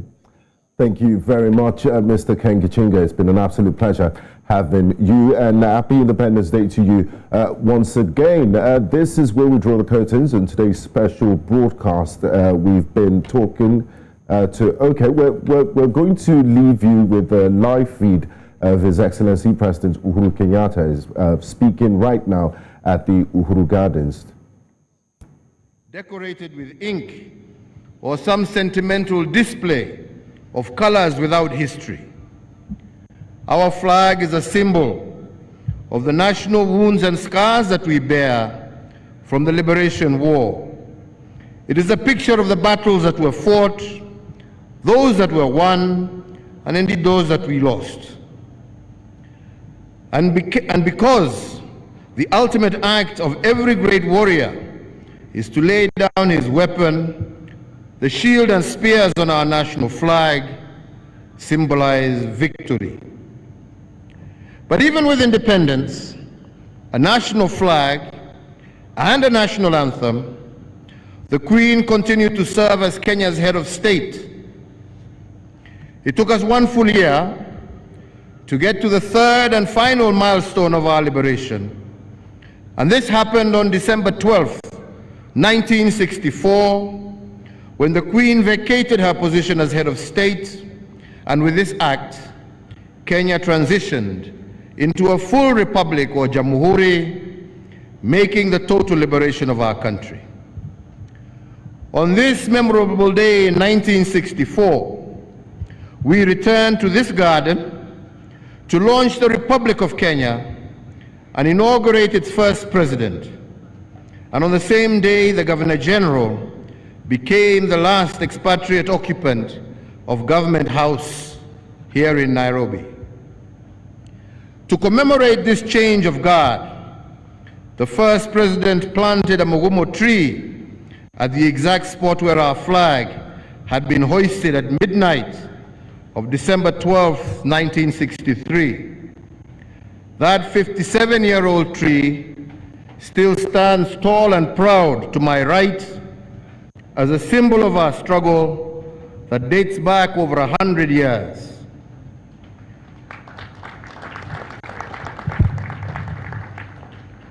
This December 12th is therefore a joyous day for Kenya because we mark the 58th anniversary of our independence and the 57th celebration of our becoming a republic. And as we mark this historic day, some will tell you that history is meaningless, unnecessary, useless and irrelevant to the concerns of the present. I beg to differ. History provides invaluable lessons to be learned and gives context to the present. By looking back, we are better able to look forward. Learning from the past means that we can build on its good, avoid its mistakes, and most importantly, it is a constant reminder of the ugly, so that even as we forgive, we must never forget. Fellow Kenyans, why did our founding fathers choose Uhuru Gardens as the place to celebrate Independence Day in 1963 and the Republic status in 1964? Why did they want generations to memorize about our history, the untold atrocities visited upon our people, and all the evil associated with colonial rule? This ground on which we stand today were at one time also known as the Langata concentration camp. During the Liberation War, this concentration camp was the most notorious clearinghouse for our liberation fighters. In fact, it is estimated that up to 10,000 of our gallant and most feared liberators were confined in this camp at some point or another, and most of them did not survive the wrath of the colonizers.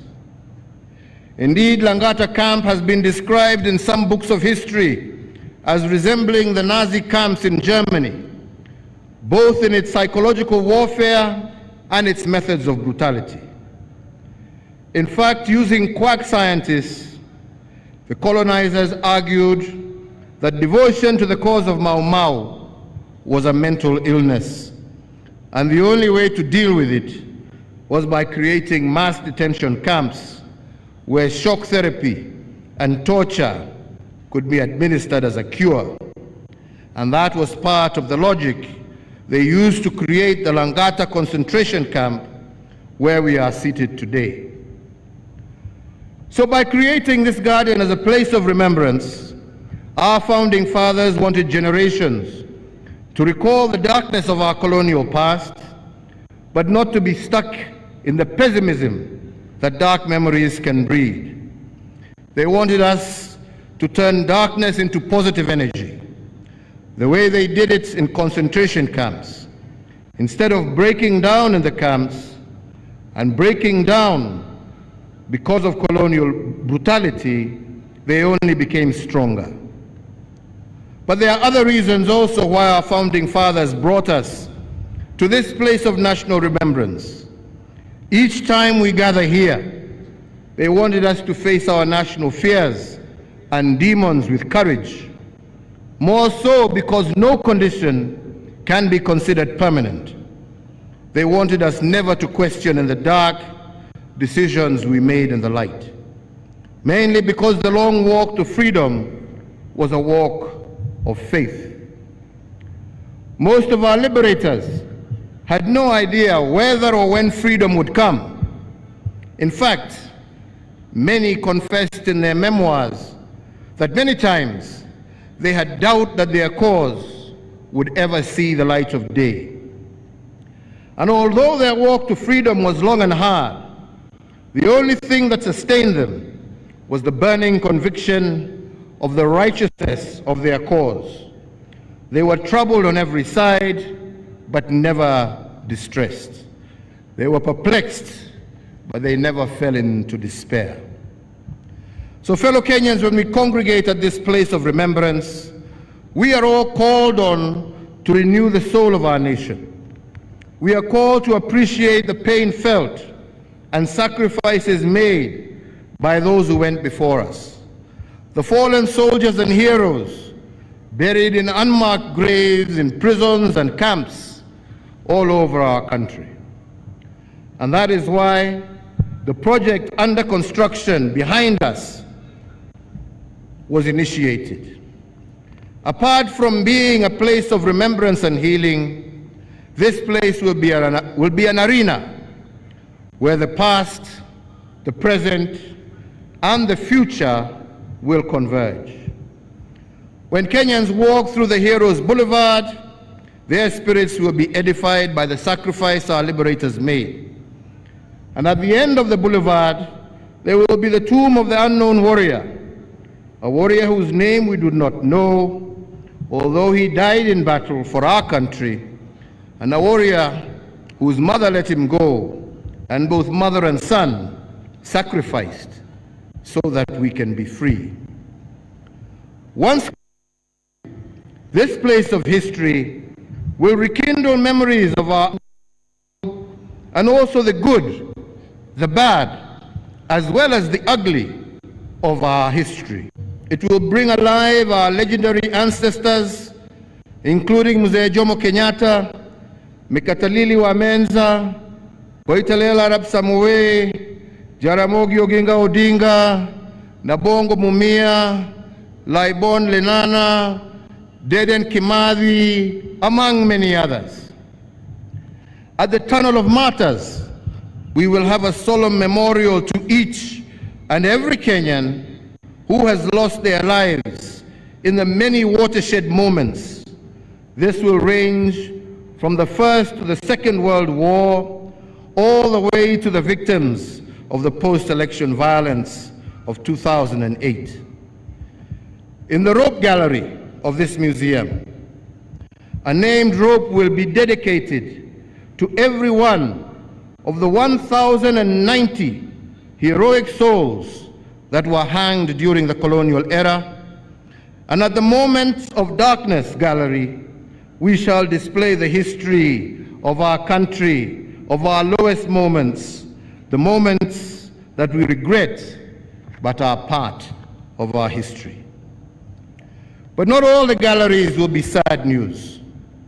The Hall of Innovation in this museum will celebrate the brilliant, game-changing ideas produced by Kenyans. This hall will speak to the future and how our past has guided it. And the hall, again behind me, marked by a pointed spear, will characterize our latest exploits, our moments of great hope and national pride, and our bold path into the future. So, fellow Kenyans, this place will be a book of history, an illumination of the future, weaved in hope, written in pictures, sculptures, and historic artifacts. And although the place of remembrance will also be a place of pain, it will also be an altar for historical forgiveness. As Kenyans walk through the galleries of the heroes and legends, they must forgive those who trespassed against them. However, they must also heed the call from our founding father when he said, "We will forgive them, but we will never forget."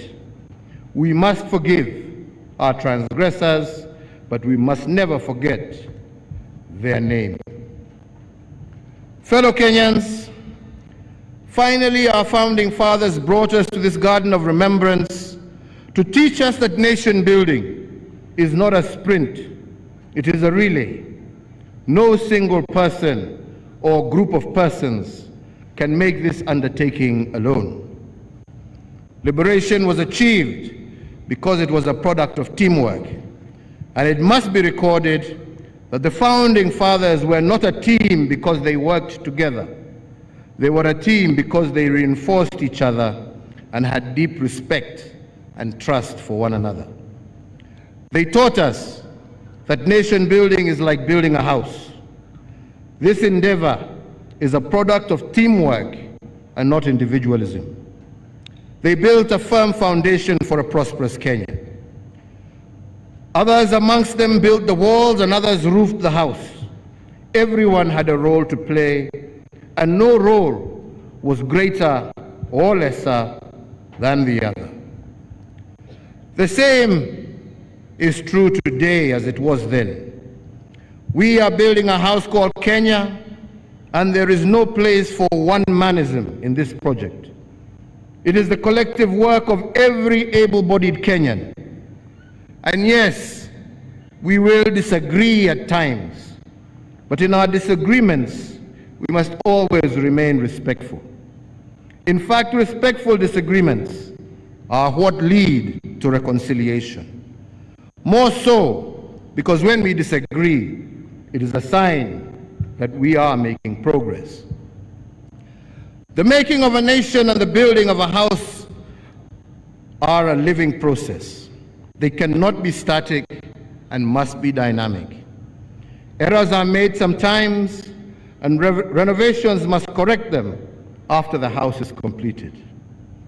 Indeed, in the recent past, in December of 1991, it was established that the one-party system was a design error in our nationhood, and the advancement of the Republic had outlived its usefulness, and we made renovations and changed the system. In 2007, we ran into another defect in our nation-building project, and we discovered that the politics of exclusion, in which the winner takes all, was not good for our country, and we were bold enough to change our constitution and expand the executive in order to accommodate the excluded. And indeed, when the former Prime Minister, Right Honorable Raila Odinga, and I shook hands on March 8th of 2018, it was because we saw a crack on the wall of our nation. We had run 2 elections that costed the country in excess of 1 trillion shillings. These losses made us see that we were staring at a nation divided right in the middle. But because we had disagreed respectfully, We knew that this was a mark of progress, and though it was difficult, the necessity, the reason, and recognition that we as Kenyans need each other, fathers had taught us to come together, reinforced our resolve. Therefore, again, I will continue to say that we need to come together and mend the crack on the wall of our nation, and this, I believe, is what necessitated the First Amendment to our Constitution. And although it encountered some legal obstacles, I say again today that BBI is just a dream deferred. One day, someday, it will happen. Because just as the country cannot survive ethnic majoritarianism and exclusion, just in the same breath, it cannot survive unfair and skewed representation. This is a design defect, and we must fix it. Fellow Kenyans, the Garden of the People, therefore, is not just a place of remembrance. It was gifted to us as a place where generations shall tell stories of where we have come from, where we are, and indeed where we are going. It is an arena of truth, narrated before God, verified by history, and reinforced by the acts of our founding fathers and each and every one of us as we move through life. And it is a convergence point between our past, our present. It must also, therefore, be our guide for the future. Allow me, as I conclude, to give a thought towards that future. If the Asian tigers were at the same level of development as Kenya in 1963, and I remind Kenyans that our country, our nation, actually lent South Korea money to implement its development plan in 1963. The question we therefore must ask ourselves is what happened? Why were we unable to develop as fast as those did? This future did not happen because we failed to plan for it.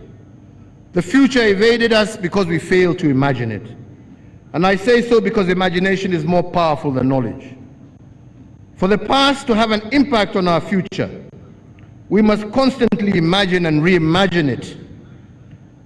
Indeed, as we envision the future, we are also reminded that in 8 years' time, our economic blueprint, that is the Kenya Vision 2030, will have run its course. By then, Kenya will be home to a projected 63 million citizens. And as Kenya turns 100 in the year 2063, we will be home to 100 million citizens. For us to secure the elusive shared prosperity and intergenerational equity, we must be bold in our imagination of Kenya at 100. But our imagination cannot follow the popular path. It must follow the bold path. And indeed, Vision 2063 must be a bold imagination of what Kenya will be at 100 years. The solemn duty of framing how this vision looks is the task of our generation. Indeed, as our children will walk through the Boulevard of Heroes in this park and play in the Pavilion of Reflection, what account of ourselves will we have left in this unedited place of history? It must be written in this unedited book of history that we chose the bold path over the popular path. Indeed, as it is said, the lion is not the strongest animal in the savannah, neither is it the biggest, neither is it the shrewdest, but it is the boldest, and that is why it is the king.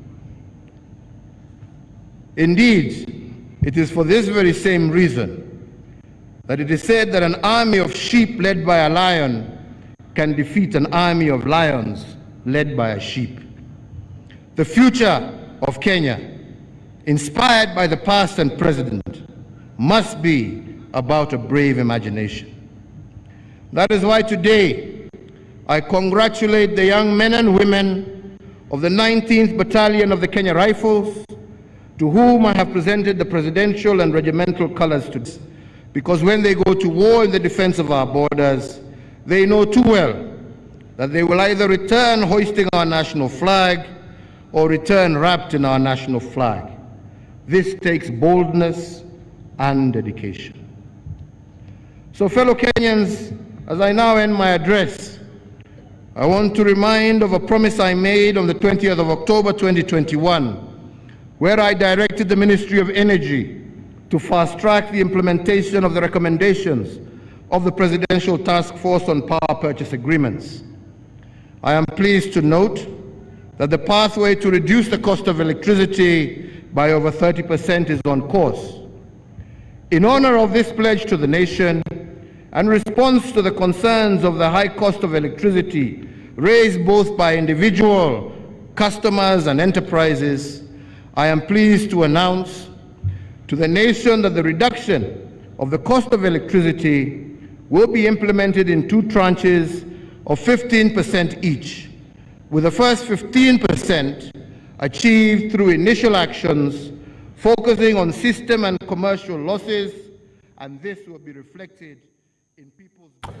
Welcome back to a special Independence Day program celebrating Kenya at 58. That was the President of the Republic of Kenya, His Excellency Uhuru Kenyatta, giving his Independence Day speech at the Uhuru Gardens. It was a message of hope. There are a lot of things he talked about: reduction of electricity, making the place a solemn memorial, and a rope for each person that has lost their lives in the fight for Kenyan independence. Lots of encouraging quite words. instructive. And normally when we see this sort of Independence Day speeches, what we see is, it's an opportunity for them to reel out all their achievements. It's almost like a political campaign, but he took us through the history of the Uhuru Gardens, and the Kenyan government has a plan to make a memorial there and build a museum. So it's quite a good reminder. I think it was more of a message of hope for people. To remind Kenyans of the symbolism of the Uhuru Gardens, and it will keep the memories of the heroes and definitely those that helped in a lot of nation people building have died trying to make Kenya what it is today. So I think probably a message of hope, positivity for them. So it's past 12 o'clock and this is time for the news. Hello and welcome to News Central Now on News Central Television, and happy Independence Day, Kenya. I am Benga Aboroa. And I am Rita Omodia. The headlines. Kenya celebrates 58 years of independence. Western powers pressure Tunisia on return to democratic process. And in Zimbabwe, COVID-19 infection rates on the rise. We'll bring you the details in a moment.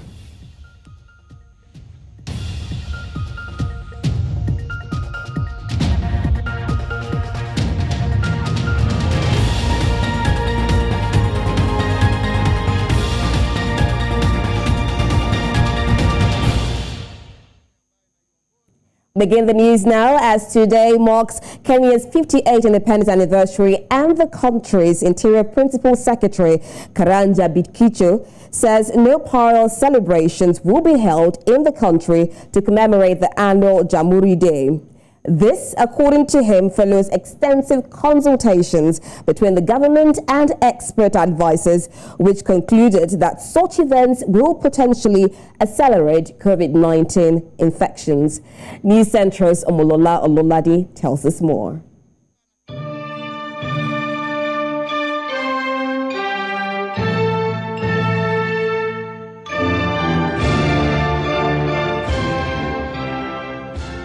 Every 12th day of December, the Republic of Kenya marks its National Day, popularly known as Jamhuri Day. Jamhuri is a Swahili word for republic. Hence, the day was set aside to officially mark the day when Kenya became a republic on 12 December 1964, a year after gaining independence on 1 June 1963.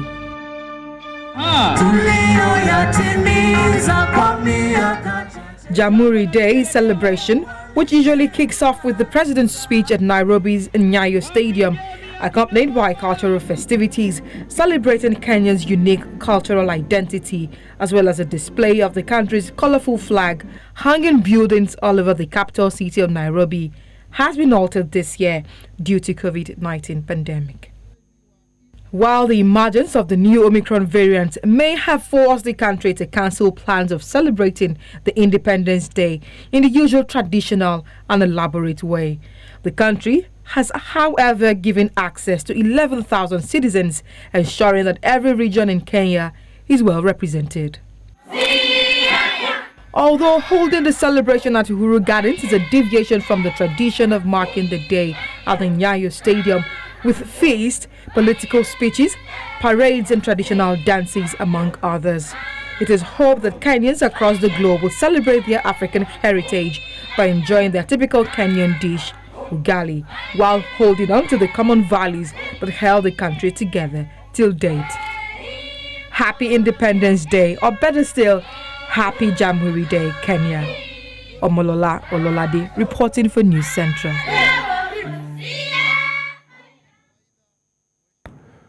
We're now being joined on the news by a lawyer and lecturer at Kisii University in Kenya, Mr. Herman Bunde. Thank you very much for joining us, Mr. Bunde, and happy Jamhuri Day to you. Happy day. Now, it's Independence Day in Kenya. How has the country fared in the last 60 years? We can't say we've moved on so far. You are all aware of the current problem facing the world, that is COVID-19.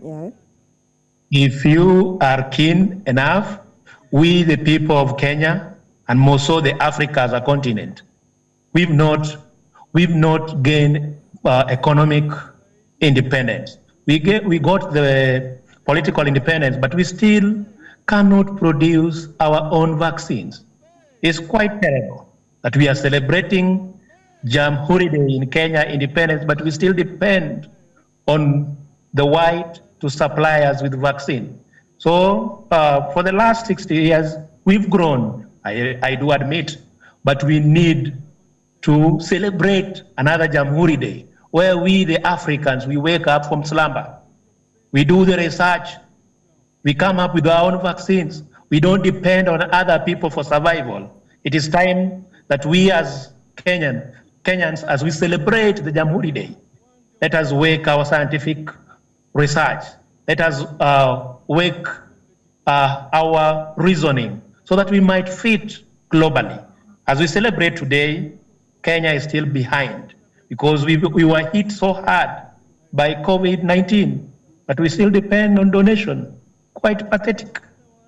It's a wake-up call, as you said, for Kenya, and the President Uhuru Kenyatta during his speech also talked about a message of hope and talked about building a better Kenya. But we do know that presidential elections are around the corner for 2022, and just a few days ago, on Friday actually, Raila Odinga declared his intention to run for president.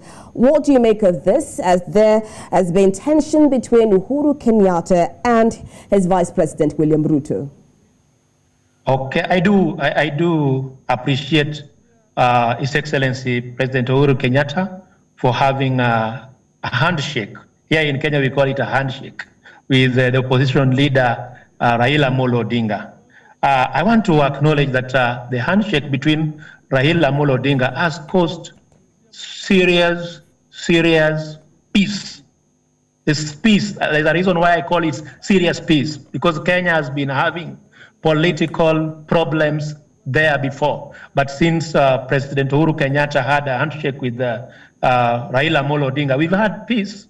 Despite the COVID, our tourism is growing. It's growing because there is that peace. Businesses with other countries are picking up because of the peace that we have in Kenya. And that one we have to acknowledge that President Uhuru Kenyatta did a good thing to have a dialogue with his brother Raila Amolo Odinga. It has brought harmony in Kenya. And even you here there in Nigeria, we welcome you in Kenya. We are now peaceful. And even there are rumors might be some tension between the vice president or the deputy president of Kenya with the president. Those are just rumors. What we want to tell you that the president legacy that he has left behind is peace with the opposition, and that is peace we have in Kenya today. I'm happy you mentioned COVID-19 in your opening remarks. It's been described as the great disruption. The emergence of COVID-19 has seen tourism, which is one of the mainstays of Kenya's economy, affected so bad. Are you optimistic about Kenya's chances of recovery, especially in the tourism sector, getting back to where it used to be? So people like me and Rita can take that trip to Eldoret, Kisumu, Mombasa, and Nairobi. Okay. To be very frank, the COVID was a problem to everyone in the world. But as Kenya, we are picking. That's why I was very bitter if our scientists are not able to produce their own vaccines. But with the current vaccination that is going on, and people keeping social distance, wearing of masks, things are improving. And actually, our tourism is going to peak. The Kenyans we have today are a little bit people of understanding. They understand what is going on, and the tourism is so well. It has peaked. We even welcome you to the great country of wildlife, that is Kenya. Welcome to Lake Victoria here in Kisumu, because I'm speaking from Kisumu. Okay. Things have changed. And we know with the proper vaccination, and the government is giving free vaccination to its people, with the time we will gain back and things will go back as usual. Hopefully. Thank you so much, Bunde. Thank you. And happy Jamhuri Day, while even if you are in Nigeria, celebrate with us. We definitely do. We definitely do. We celebrate with Kenya. That's why we're having special broadcast talking about the beauty in Kenya, your language, the food, and of course the music in Kenya. We're still on the news, and we go over to other stories in Tunisia, North Africa, where pressure has increased domestically and internationally on Tunisian President Kais Saied to set a clear time limit for his extraordinary measures. President Saied recently expressed his intention to change the country's constitution, considering it a major cause of Tunisia's political crisis. The ambassadors of 7 countries and the European Union delegation in Tunisia called for setting a clear time limit to allow for a quick return to functioning democratic institutions, including an elected parliament. They emphasized that the return of parliament's work would help to ensure broad and lasting support for Tunisia's progress.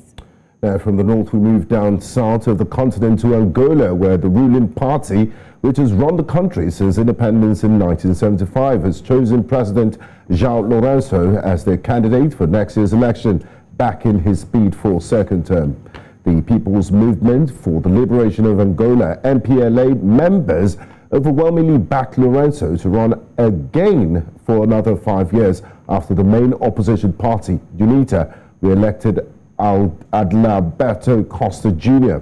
as its leader, positioning him as the president's main electoral rival. Lourenço succeeded José Eduardo dos Santos as president in 2017. His party has been in power since Angola achieved independence from Portugal. He had served as defense minister under former president dos Santos, who yielded absolute power over the southwestern African nation for 38 years. Temos a certeza que, com o empenho dos jovens, o empenho da mulher, o empenho dos nossos militantes, podemos, com alguma certeza, dizer que essa festa de agosto de 2022 já está. E aproveitar a oportunidade também para agradecer o facto de mais uma vez terem depositado a sua confiança em mim, elegendo-me da forma tão significativa como foi o resultado das eleições de hoje. Vamos continuar a falar amanhã no estádio 11 de novembro. Por isso, com estas breves palavras, gostaria de declarar encerrado o 8º Congresso Ordinário do Antalão. Muito obrigado. You're watching News Central now. Coming up on the news, in retaliation, Nigeria is set to ban flights from the United Kingdom, Argentina, Canada, and the Kingdom of Saudi Arabia. We'll bring you more on this after the break. Join us again.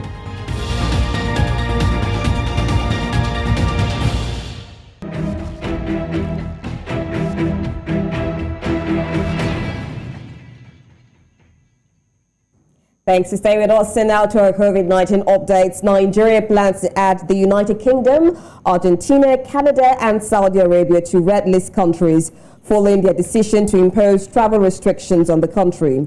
The Minister of Aviation, Senator Hadi Sirika, stated that the decision to ban these countries in retaliation would be made by the Presidential Steering Committee, PSC, on COVID-19 latest by Tuesday. The federal government has condemned the decision of the UK and all the Western nations, describing it as discriminatory, unfair, punitive and unjust.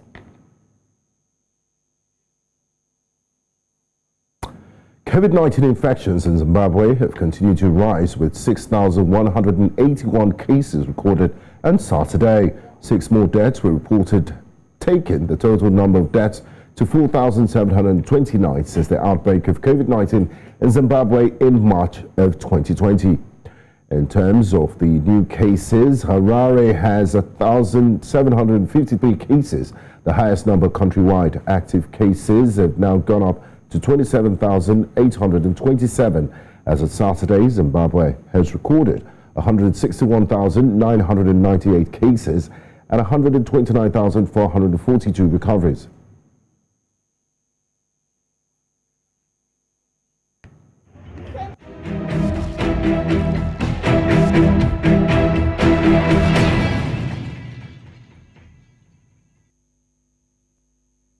You're watching News Central now. Still ahead on the news. To remain with France or not, voting closed in New Caledonia referendum. We'll tell you more after this. Join us again.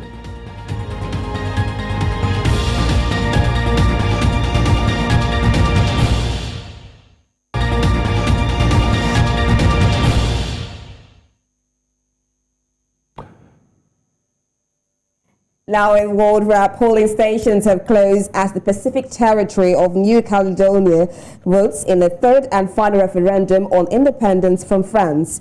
But the poll on Sunday has been marred by a boycott from the main independence parties, who say the coronavirus pandemic is preventing a fair ballot.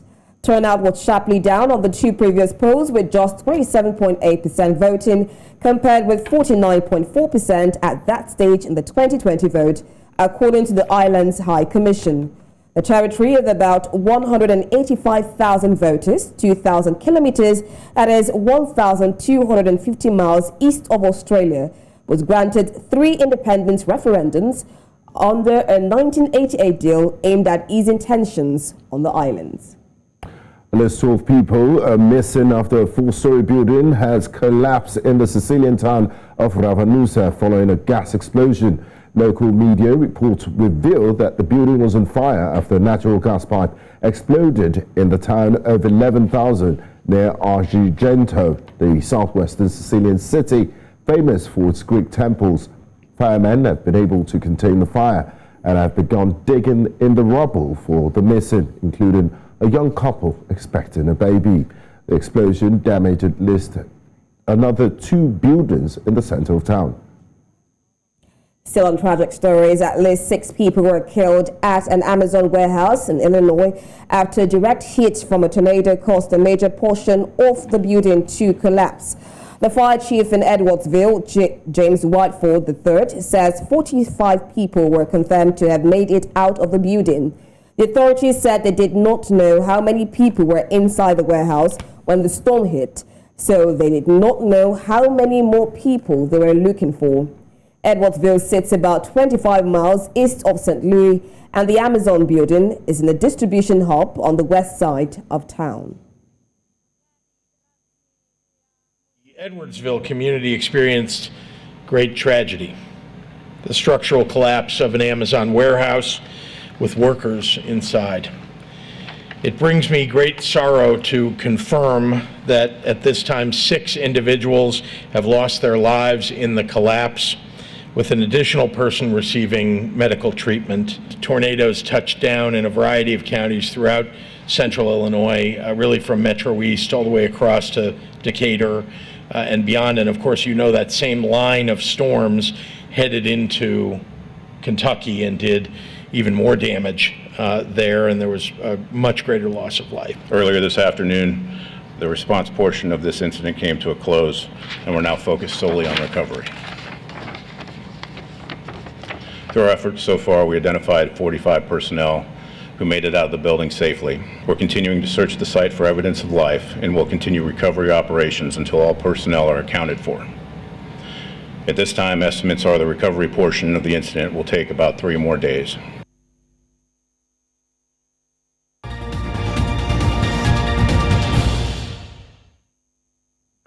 Business Ambassador of the Republic of Ghana to the state of Qatar, Emmanuel Enas, has stressed the importance of the strong friendly relations between his country and the state of Qatar.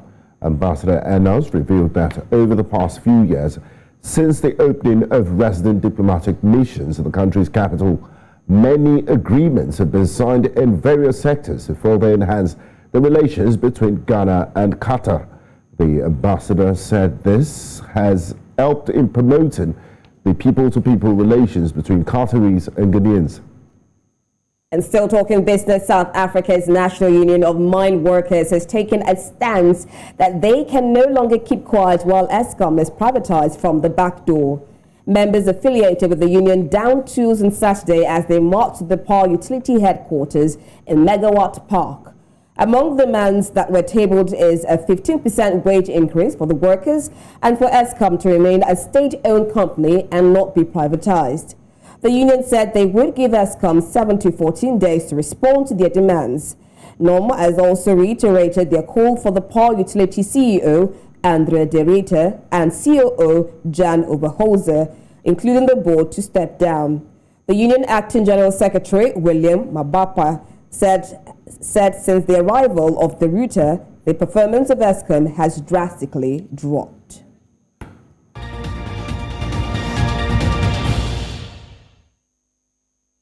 And finally, in sports, Arsenal captain Pierre-Emerick Aubameyang was dropped for Saturday's Premier League match with Southampton because of a disciplinary breach, said Ghana's coach Mikel Arteta. The 32-year-old was a substitute in Monday's defeat by Everton and was expected to play a part against Southampton, but was not in the squad. And there have been reports the Arsenal captain returned late from an authorised trip abroad.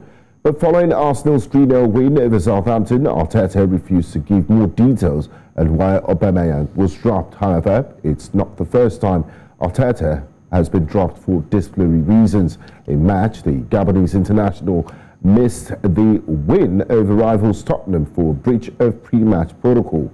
This season, Aubameyang has scored only 4 Premier League goals, with the last coming in October against Aston Villa. And now, former football international Samuel Eto'o will run Cameroonian football for the next 4 years after being elected head of the country's FA on Saturday. The 4-time African Footballer of the Year defeated rival Seydou Mbopo Njoya, the 4th vice president at the Confederation of African Football. 7 candidates should have contested the elections, but 5 of them pulled out on the morning of the elections. Eto'o has promised a wide range of reforms to thrive the sport. The former Barcelona, Inter Milan and Chelsea star has also promised to construct at least 10 stadiums during his mandate. Je pense que les 2 candidats avaient des arguments utiles. Bon, Eto'o a gagné. J'espère que sa profession de foi, il a mentionné beaucoup de choses qui peuvent enrichir le football et maîtriser les coûts de l'organisation et créer des résultats positifs. Seydou l'avait fait aussi, de manière exemplaire aussi, mais finalement, c'est Eto'o qui l'a gagné. Donc on est très content parce que c'est le football qui gagne aujourd'hui. D'abord, c'est un ouf de soulagement parce qu'on a vraiment l'impression que c'est un système qu'on vient de déplacer, qu'on vient de changer. Et derrière, le grand challenge pour Samuel Eto'o sera de réconcilier les acteurs, depuis que je suis journaliste, depuis que je suis impliqué dans le foot, il y a toujours eu la guerre, la bataille entre les acteurs, les disputes, les plaintes, le TAS.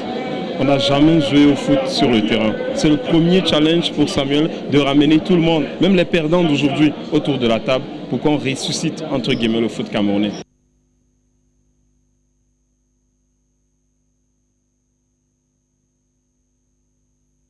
News at this hour, but before we go, let's take another look at some of our top stories. Kenya is celebrating its 58 years of independence. Western powers are pressuring Tunisia on return to democratic process. And finally, in Zimbabwe, COVID-19 infection rates on the rise. Do follow us on social media. We are at News Central TV. You can download our mobile app on App Store and Play Store.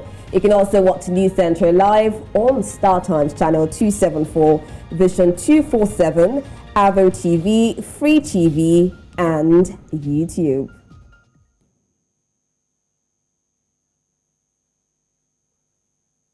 I am Denga Borowa. And I'm Rita Modia. It's been a pleasure discussing Jarumi Day Independence, 58 years in Kenya. And the independence celebrations are still ongoing at the Uhuru Park. So we leave you with footage, live footage from Uhuru Gardens in Nairobi, Kenya. It's been an absolute pleasure doing this with you. And thanks for being part of our special Kenya at 58 Independence broadcast.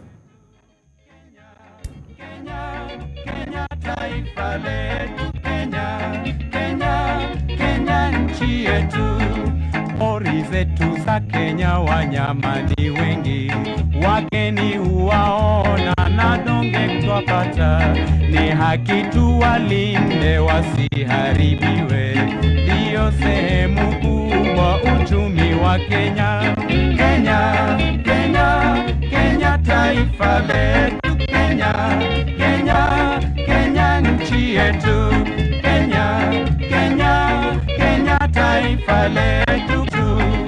Wako wapi wabeberu waone haya tuliyoyatimiza kwa miaka chache?